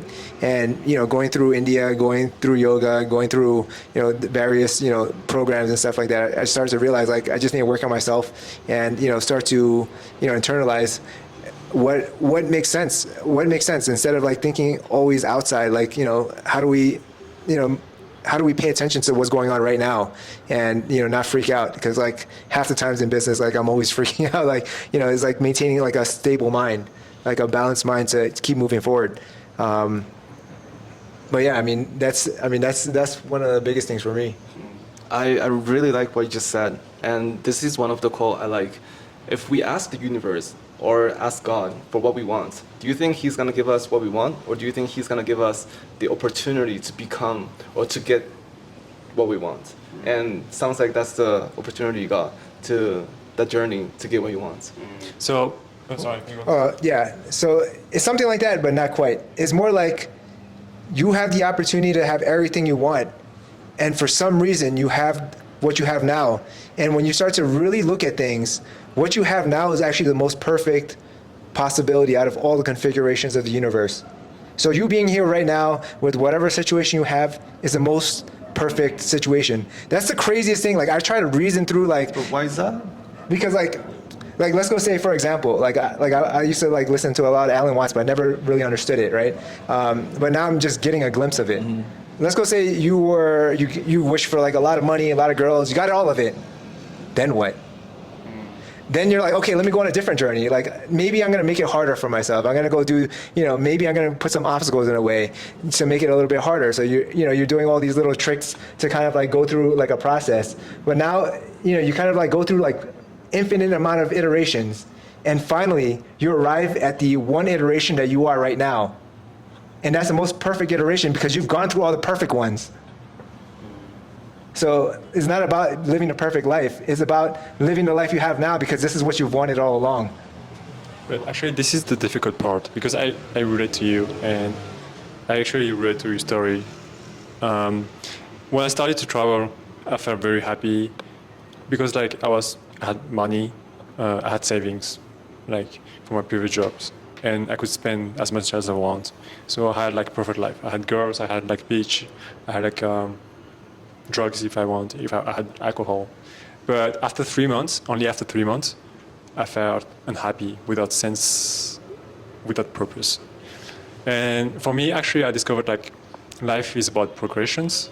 Like it doesn't matter what, but if I progress in something, I just feel happy. Like if I accomplish something, I just feel happy. And I have like a goal, like in life, what I want to reach. And this is the difficult part. I'm trying to enjoy the journey, but sometimes this is difficult, because you have like step backs, you have like obstacles, like you have difficulties. And I think this is like the most difficult part for me, especially because I'm Asian. And as Asian, I think we always think about the future, right? So we always like, and that's actually what I like about Cindy. She's like my girlfriend. She's a lot like in the moment. And sometimes she just reminds me like, hey, maybe you're thinking too much now. And yeah.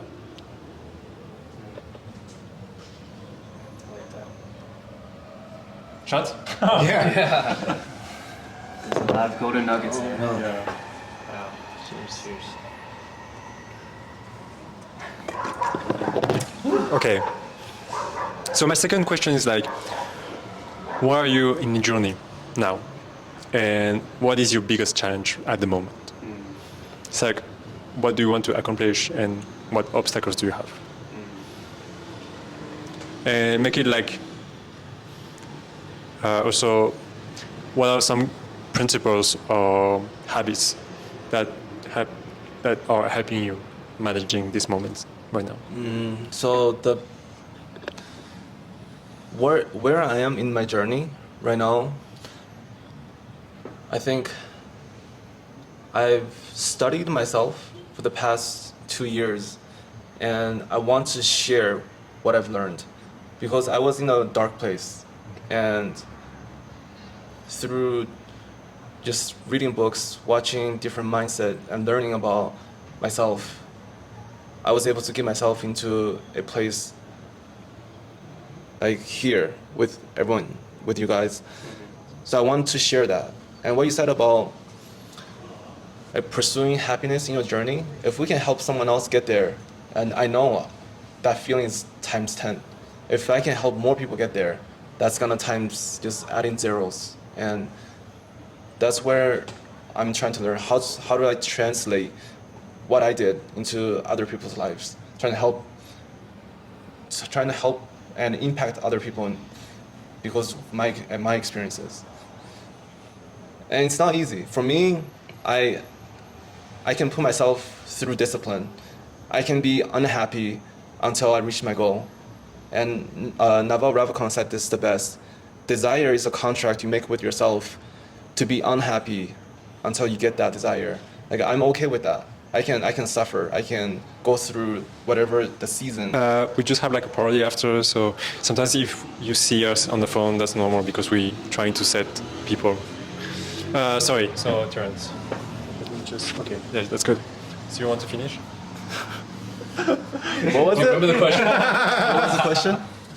Where are you in your journey right now, and what struggles Okay, do you have? okay. And what habits or solutions do you have?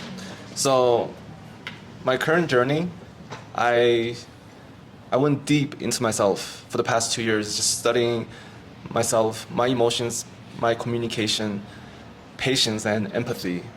I really wanted to understand who I am as a person. So I became an expert at knowing myself. And I was able to get myself from a dark place to this place here today with you guys. And my journey right now, I'm content. And I want to be able to translate what I've experienced to other people. And I know if I can impact other people in a positive way, that happiness, that purpose is 10 times more. So that's my journey, trying to learn how to impact others in a positive way. I have a mission statement as a screensaver on my phone for the past 2 years. It's, I'm the spark of the sun that ignites people so they can move forward.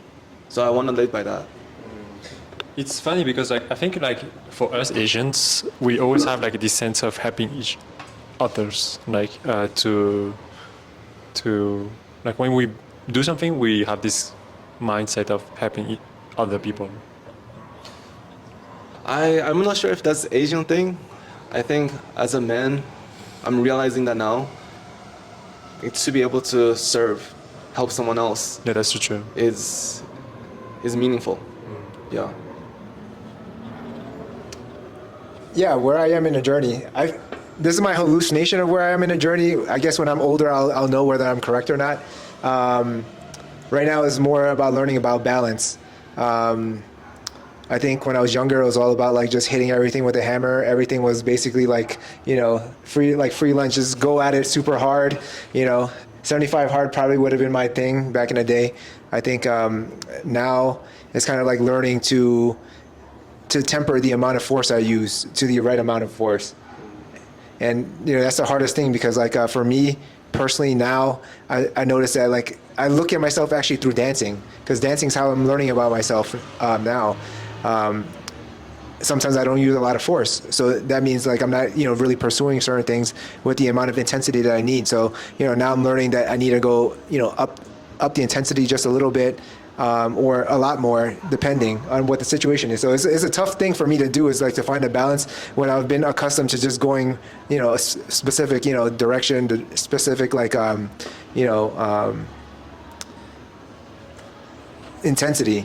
So now I'm trying to mix it up a little bit so I can, find what's appropriate. Yeah.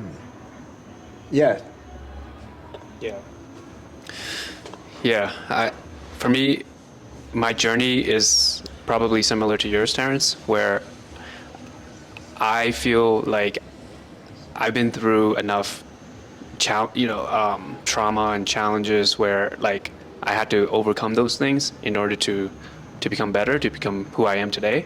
And now like I'm in a position where I feel like helping someone else, even if it's just one other person, would mean like so much to me, because it means like I've helped change someone for the better.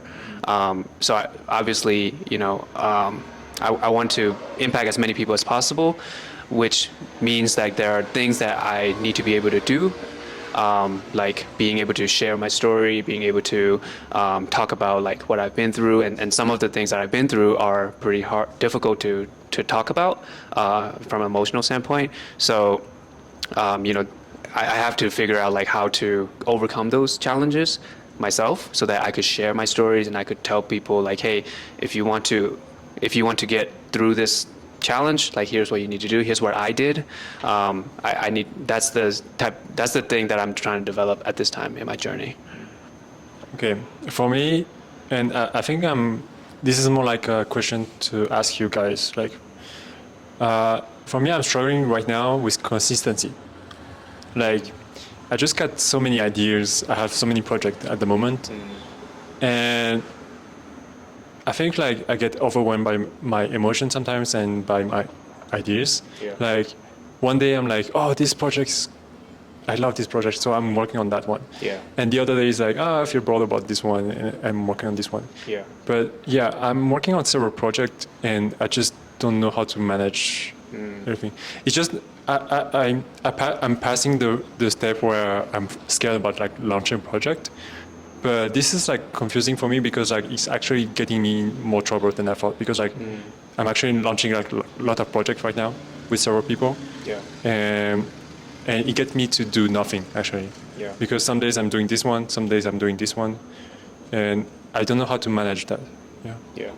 I think. Yeah, I mean, I could probably go over that one. I had the same problem as you, launching a lot of projects at once. One time I was doing 10 projects at once, and the problem with that was my capacity was not set for 10. It was probably set for 4 projects at a time. And because of that, like, it spread out my money, it spread out my focus, it spread out the amount of time that everything took. So everything was not exactly like given the amount of attention and quality that it needed. And if I was really thinking about it, like the reason why I was trying to do it is because like I had a fear of missing out, because like everyone was getting in on it. If I didn't go do this project, then like, oh my God, like, you know, everyone else is gonna get ahead of me. But you're not competing against other people, right? You're only competing against yourself. So like, you know, the real thing I try to even tell like a lot of people like getting started in real estate, which is what I do, is like, look, don't worry about getting a lot of houses. The more important thing is getting the right foundation. Because if you have the right foundation, you might start with one or two like, you know, projects. But if you have the right foundation laid down, you could explode to 100 projects because you've built it up to a point where like your structure can support that many. I just went crazy and was like, hey, look, I need to go do all this because everyone else is doing this, or like everyone else is having these projects. I wasn't looking at what my capacity was, and you know, like I was looking at stretching every single dollar and cent to max. But like that worked only when the market was with me. But sometimes when you're in the middle of your project, conditions change, trends change, might not be popular anymore, and then all of a sudden you're like, crap, I'm stuck with this project that I invested so much time in. So how do you choose your main project? So the real thing is like in my field of real estate is like, okay, like I have all these options of like properties to choose. I should have like what I now counsel people to say is like, look, pick what is your objective, right, in life? Like, what is it that you're trying to do with these projects? Like, are you trying to build income? Do you not want to like spend a lot of time managing them, or like you want to be more hands-on and do a lot more work but get a higher return because you're investing your sweat equity? And once you become clear on what your objective is, picking the projects is no problem. It's only when you don't have an objective of what you want in the future that it becomes like, I don't know if I should do this project, or maybe I should just do all of them, because you're just trying to figure out what that is that you're trying to connect to. But unless you figure out what you want to connect to, you're going to be scattered in your thinking and scattered in your energy. So basically you tell me to like figure out what I want. Exactly. And if you pick something now and you decide to change your mind later, then look, you figured it out, you changed your mind. You didn't scatter your energy all over the place, you know, not learning it as fast, right? You could do 2 or 3 projects now and you don't like it. Then you're like, okay, I want to go a different direction. At least, you know, you hadn't spread it out to 10. Like the concentration for that level of like, of doing all those projects is very hard unless you have the team and the capability to do so. Mm-hmm. I agree. Thanks, man. Yeah, no problem. I just want to add to that. Yeah, I can resonate. At one point, I had 16 different business ideas. So, like the mental framework I use is just asking myself better questions. We can change our lives by asking better questions. If you're choosing between which Netflix shows to watch, that's not a quality question. But if you're asking yourself, who do I want to impact? That's a more meaningful question. So how do I choose? There's a Russian proverb: if you chase 2 rabbits, you'll catch none. So what's the one thing? This is the book I read. What's the one thing that you can do to make everything else unnecessary? There's one thing that the one project you do makes any other project that's so insignificant. You don't need to do them anymore. So I try to think about in that sense, what is the one thing that I can do right now so I don't have to do anything else? And for now, so I have done 75 hard in real time with a group of people on Instagram and TikTok. So right now, I'm focused on how can I help individually each person. So that's my one thing. If I make this successful, I'm helping others, and I don't have to do anything else in terms of all my other business ideas. So try to think about better questions. Yeah, I think it's kind of similar to like how, you know, when you have like 15 grocery bags, you're just like, you know, I think that's going to take me one trip. I think I can hold all of those bags, right? I think it's like your ego or your inner tuition just says like, hey, like I can handle it. Like I'm smart enough, or I'm capable enough to be able to handle it. But in reality, like that's not you're not going to be able to handle it, right? So first, to me, like I have to accept that I'm just one person. I'm not perfect. I'm just a human being, and I have my limitations, right? If you have big visions, I think what helps is pitching your vision to other people and let them help you.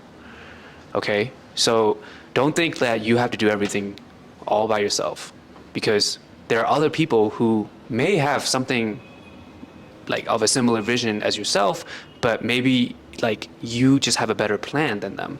So maybe they can help you. They can help you achieve the goals, because then it'll be fulfilling for you. It'll also be fulfilling for them, right? So I believe that like if you can like rally up people to help you achieve this goal, I think it's a win-win for everyone. So if you, let's say you have like 10 different ideas, right? I'm not telling you to execute all 10 ideas, but maybe like you can execute 2 of those ideas with the help of some of your friends. If you can pitch them your vision, and if they see that it's a vision that they want to be a part of, guess what? Both those visions are going to be able to come true, because it's not just you that's going to be working on it. It's like you and other people who believe in the same vision. That's true. That's true. Yeah. Okay. So, like, I think we're also successful, but in different area, right? So I want, like, every one of us, like, to say, for example, for San, what he's successful at, and San to share how you made yourself successful in this field. I would say Bachata also.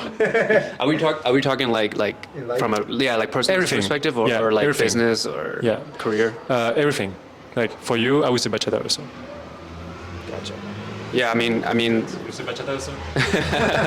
yeah, I guess like a clear like thing that I would say I'm successful in would be like, you know, dancing bachata, just really like understanding like what it means to do partner dancing, and also like to dance like solo. Like I've been on 3 teams at this moment, and I've learned so much from all those experiences. I've been to countless social dancing and festivals and congresses, and just met like so many, you know, great like amazing dancers and instructors and performers.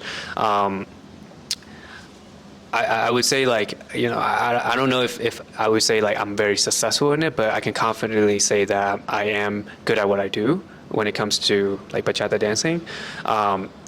In terms of how I got there, it's really trial and error. Like, yes, you can definitely read up on it. You can definitely like watch other people who are successful and try to imitate them. But until you do it yourself, like you're not gonna know if you are the one that can do it. So definitely try to like make as many mistakes as possible. And you know, I think like this is just a human side of things. We just don't like making mistakes. We don't want to fuck up. We don't want to be seen as a failure. So part of that is like the thing that's holding us back to becoming better as a dancer or as an entrepreneur or whatever, right? So I think to me, like failure, like the word failure has a connotation to it. So try to redefine that as like, maybe it's a experiment, or maybe it's, you know, don't call it a failure. Maybe it's just like, hey, this one didn't work out, but you know, I'm gonna keep trying, right? Like it's a learning opportunity. You can call it that. How about Terrance?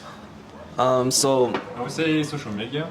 So I define my success. The definition of my success is doing the things taking the actions that I said I would do every single day. Let's say I want to make 100 posts. If I'm posting every single day, by definition, I'm already successful. By the time I get to 100 posts, then I have to think of something else, because by then I'm not successful anymore. So every single day, doing the things I said I would do, to me, that's my definition of success. But I would say financial success. I think the key for that is not necessarily anything I'm doing. I think it's more about the energy of the people that you're around. You know, I was trying to think about like what made me successful in a certain aspect of life, like in finances and real estate. Like it's definitely hanging around people who are already doing it, because they're able to give you a level of perspective and, you know, help you navigate the landmines of doing any specific business or like managing issues that you haven't seen before. And it's the same thing even in dancing. Like I'm always trying to hang out with the best dancers at the, the socials, because I know if I hang around them, eventually I'm going to get good too.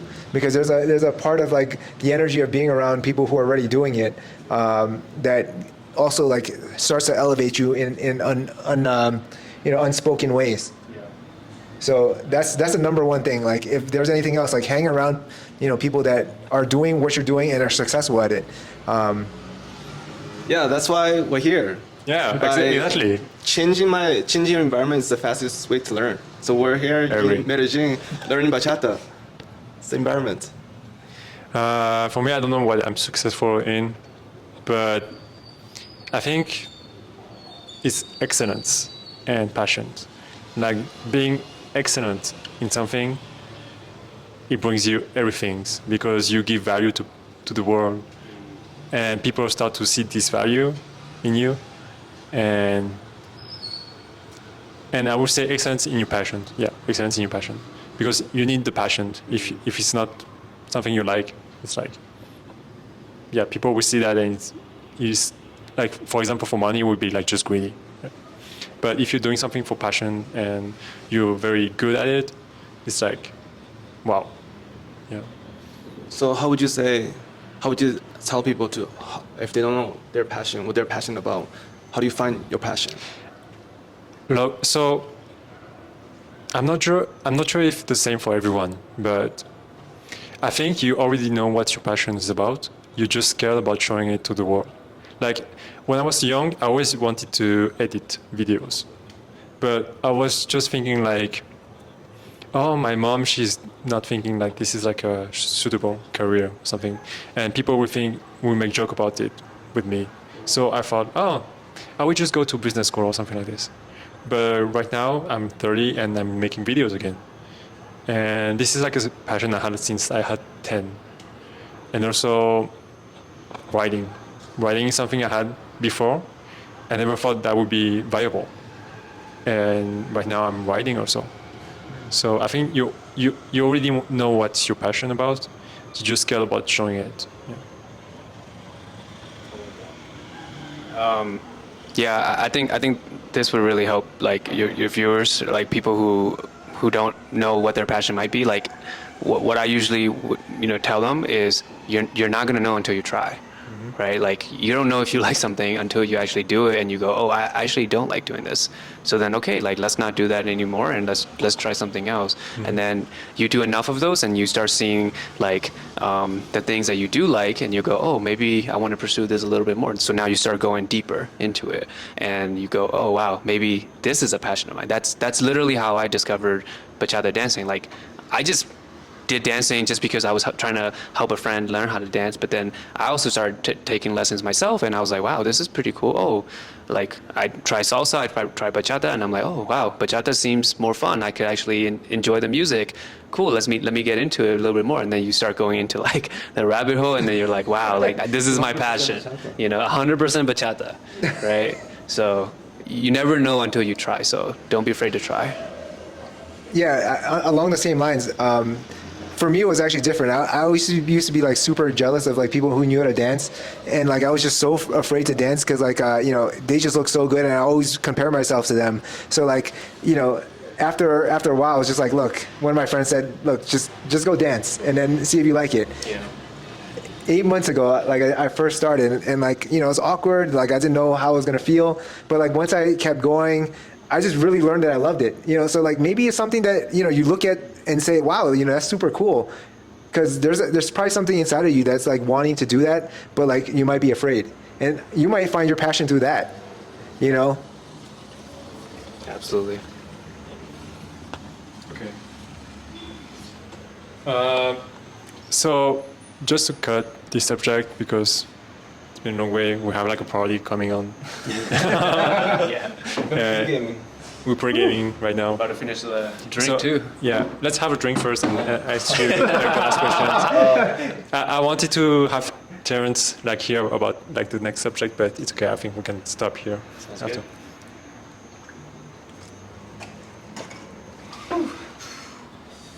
Good. So like this is a question just for us guys. As an Asian, I've struggled a lot about like gaining weight. Yeah. Because like I was like very skinny like all my life. Yeah. How did you manage it? This is like one of the two last. Are you worried that you're losing weight, or are you worried that you're gaining weight? No, how do you gain weight? Like usually, like at the gym. So I was very skinny, and I struggled with that answer for a long time. And the simplest form is volume, a lot of volume. People say do 3 sets of, let's say bench press, 3 sets of 10. Double it every single day, chest day every day. For a long period of time, volume times time will give you that size. That's my simplest answer, and that's the limiting belief I had. I thought I just have to do chest day once a week, but that wasn't enough. Yeah.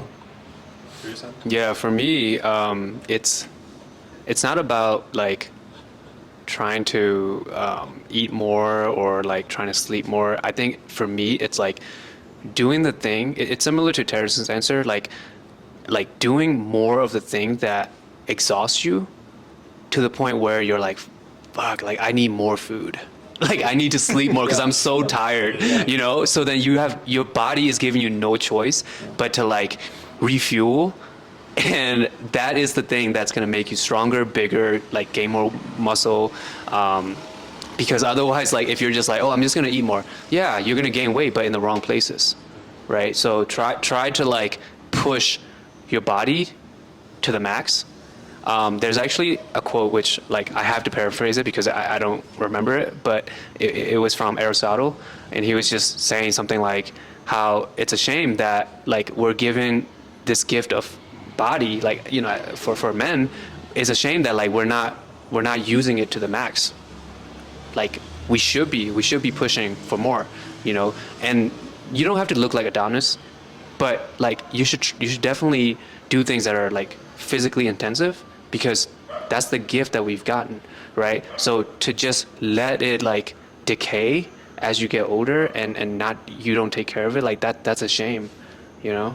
So yeah, try to push yourself to the limit.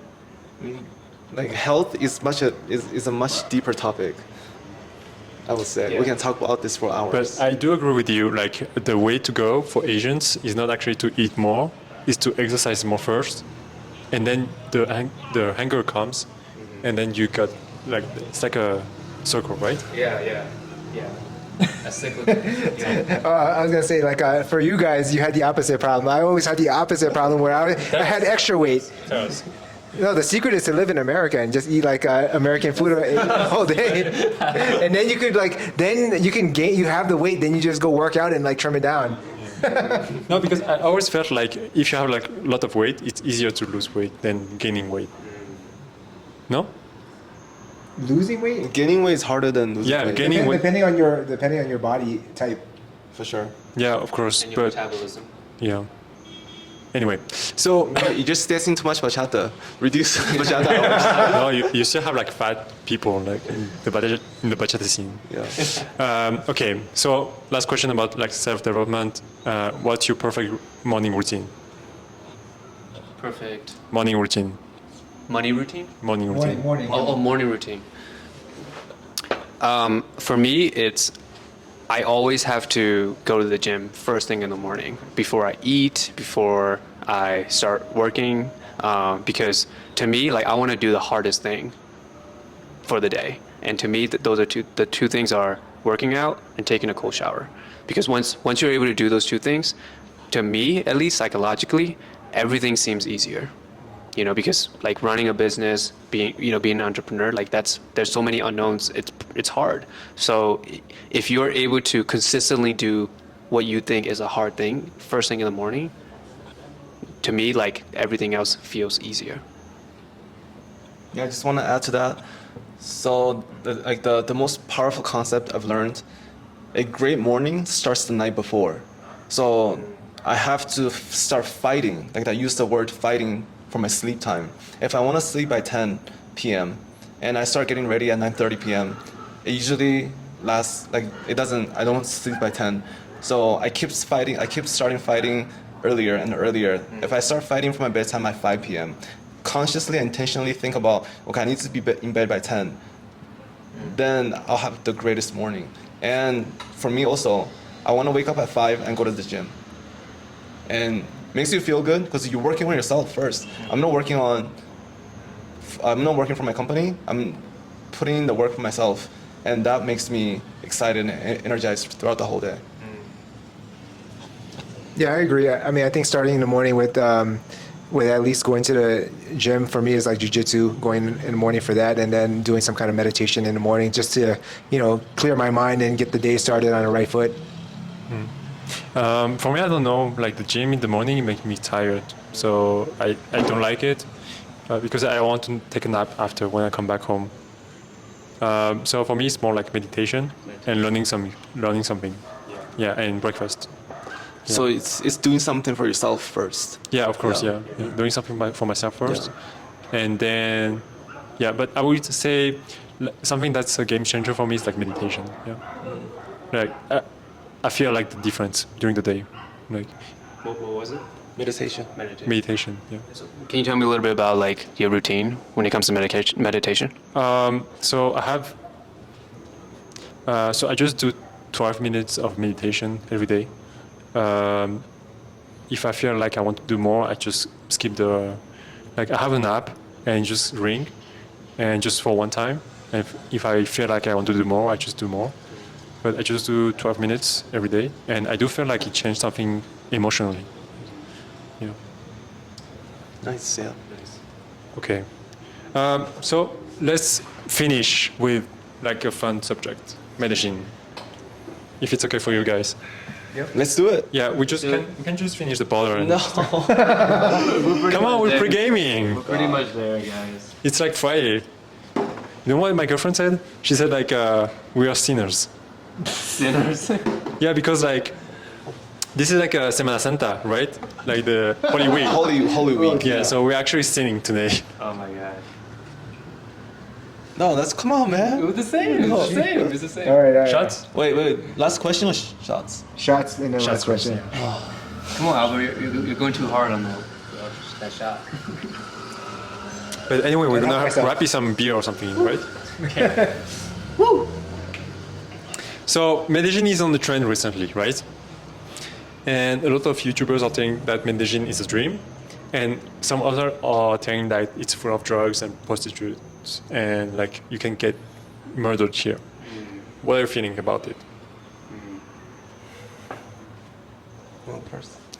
Yeah, I think those can be true, but I also think that there are like pockets of communities that are very safe, that are like more about like family communities, caring for each other. Like obviously, if you seek those type of things like drugs or prostitutes, like you can definitely find it. But you can also do that in the United States as well. If you want to find those things, you can find them. So don't let that perception like scare you into not coming to experience Medellin, because there's so much that Medellin offers, and I do think that like you are what you make of yourself. So if you want to hang out with those types of people who like those things, yes, like you can definitely do that. But you also could hang out with people who aren't about that. You know, I think for us, like, I believe that we're all about like self-development. I don't know. Terrance has Fun. some secrets. That's another episode. That's another episode. But I just blacked out. What happened? oh man, Aguardiente is getting to you, huh? Yeah. But yeah, in all seriousness note, like definitely come to Medellin. I think it's a beautiful place. The climate here is just amazing. There's so much to do. Like, of course, there's tons of partying, but you can also experience nature. You can experience like dancing. That's really all how we all met and how we all bonded. So you could really make a lot out of it, depending on what you like to do. So my experience with Medellin, after watching every single episode of Narcos. I was like, I'm never going to Colombia. But one of my friends, he really convinced me. He's like, you have to check it out. It's a beautiful city. And this is my third time coming back to Medellin. The community, the experience, the dancing, and people are so nice. The culture is amazing. The weather is so good. And there's something about the mountains of Medellin. The nature is so powerful. And I love the connections I make with all the people that I met in Medellin. And somehow I'm still here, missing my flights twice. He's gonna miss his flight tomorrow No. too. He's not gonna make it. But yeah, it's a great place. I like Medellin more than Hawaii. Like, Hawaii has so much energy of the ocean, the mountains, the nature, but something about this place that it's the connection. The connection is much deeper. Yeah. Yeah, like I think just echoing from what San was saying, like you can find what you're looking for here, and if you want to go down that route of, you can always get robbed and stuff like that. But someone was like telling me, look, if you're gonna be the easiest target, obviously you're gonna go for you. So just make yourself less of a target. I mean, that's basically what it is. Be aware of what your surroundings are. I mean, I've been traveling. I mean, you have to do this in like all countries that you have to travel to that are, maybe not first world. Even first world countries. I mean, sometimes in America you have to be like this. But you have to be very aware where you are. I mean, it's not so bad in certain areas and certain times, and it's sometimes easier when you're traveling in groups. But like you should, don't let your guard down completely. Yeah, I agree. In terms of how dangerous it is, there's more killings in Chicago than here. So, and you just don't see it in the news. Yeah. Statistically. Okay, so just to finish about something like the subject, and because Terrance is here and we'll talk about it, like, so what do you think about the dating scene here, like in Medellin? Because we heard a lot about like the passport bros in the United States and stuff like this. What do you think about the dating scene? Have you tried it? Like, and overall, yeah. What do you think about the dating scene also, like in the dancing community? Do you want to start? Do you want to start? So, I think when it comes to dating in Medellin, what I'm noticing is people are very open, and people are like open on going on dates or partying, things like that.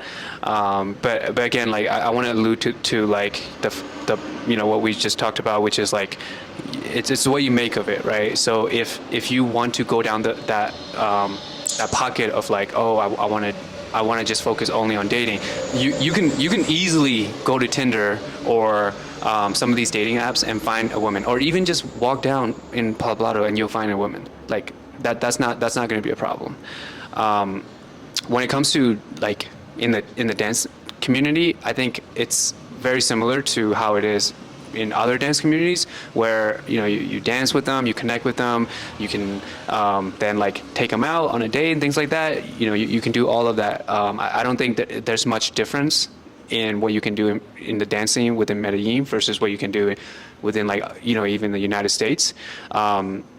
But again, like I just want to say that like it's what you make of it. Like if you believe that like you can find a partner in this scene, you will find a partner. But if you believe like, oh, I'm not gonna get a girl, or oh, I'm not gonna get a partner anywhere, then that's gonna be true. Like so the world is what you make of it. That's what I truly believe. So you're saying it's mindset. Like 95% of it is mindset. Yes. And 5% is the mountains. yeah. The environment does matter too. That's But the other make it 5%. like, have you dated like a Colombian girl, like since you arrived? A Colombian girl? Yeah. No. I'm not at this point in my life. Like I'm not really about dating. For me, it's about like building friendships, building communities with the people that I love to hang out with and like learn from them. Dating is probably like the lowest priority at this time. Terrance? What about you, Matthew? I don't know what do you want to know. Like I'm actually organizing. What's your opinions or experience with dating right now? I think at first we combine well, like between Asian and Latinos. We do combine well, but it gets complicated at some point. Like, but I think it's the same for every cultures. Like, yeah, you need to ask me something more specific. I can ask Yeah. a question. So, I think out of all of us, like, where you are is pretty unique in the sense that, like, you're living here and you're also dating a native Colombian girl, right? And I think we talked about it the other day. There's obviously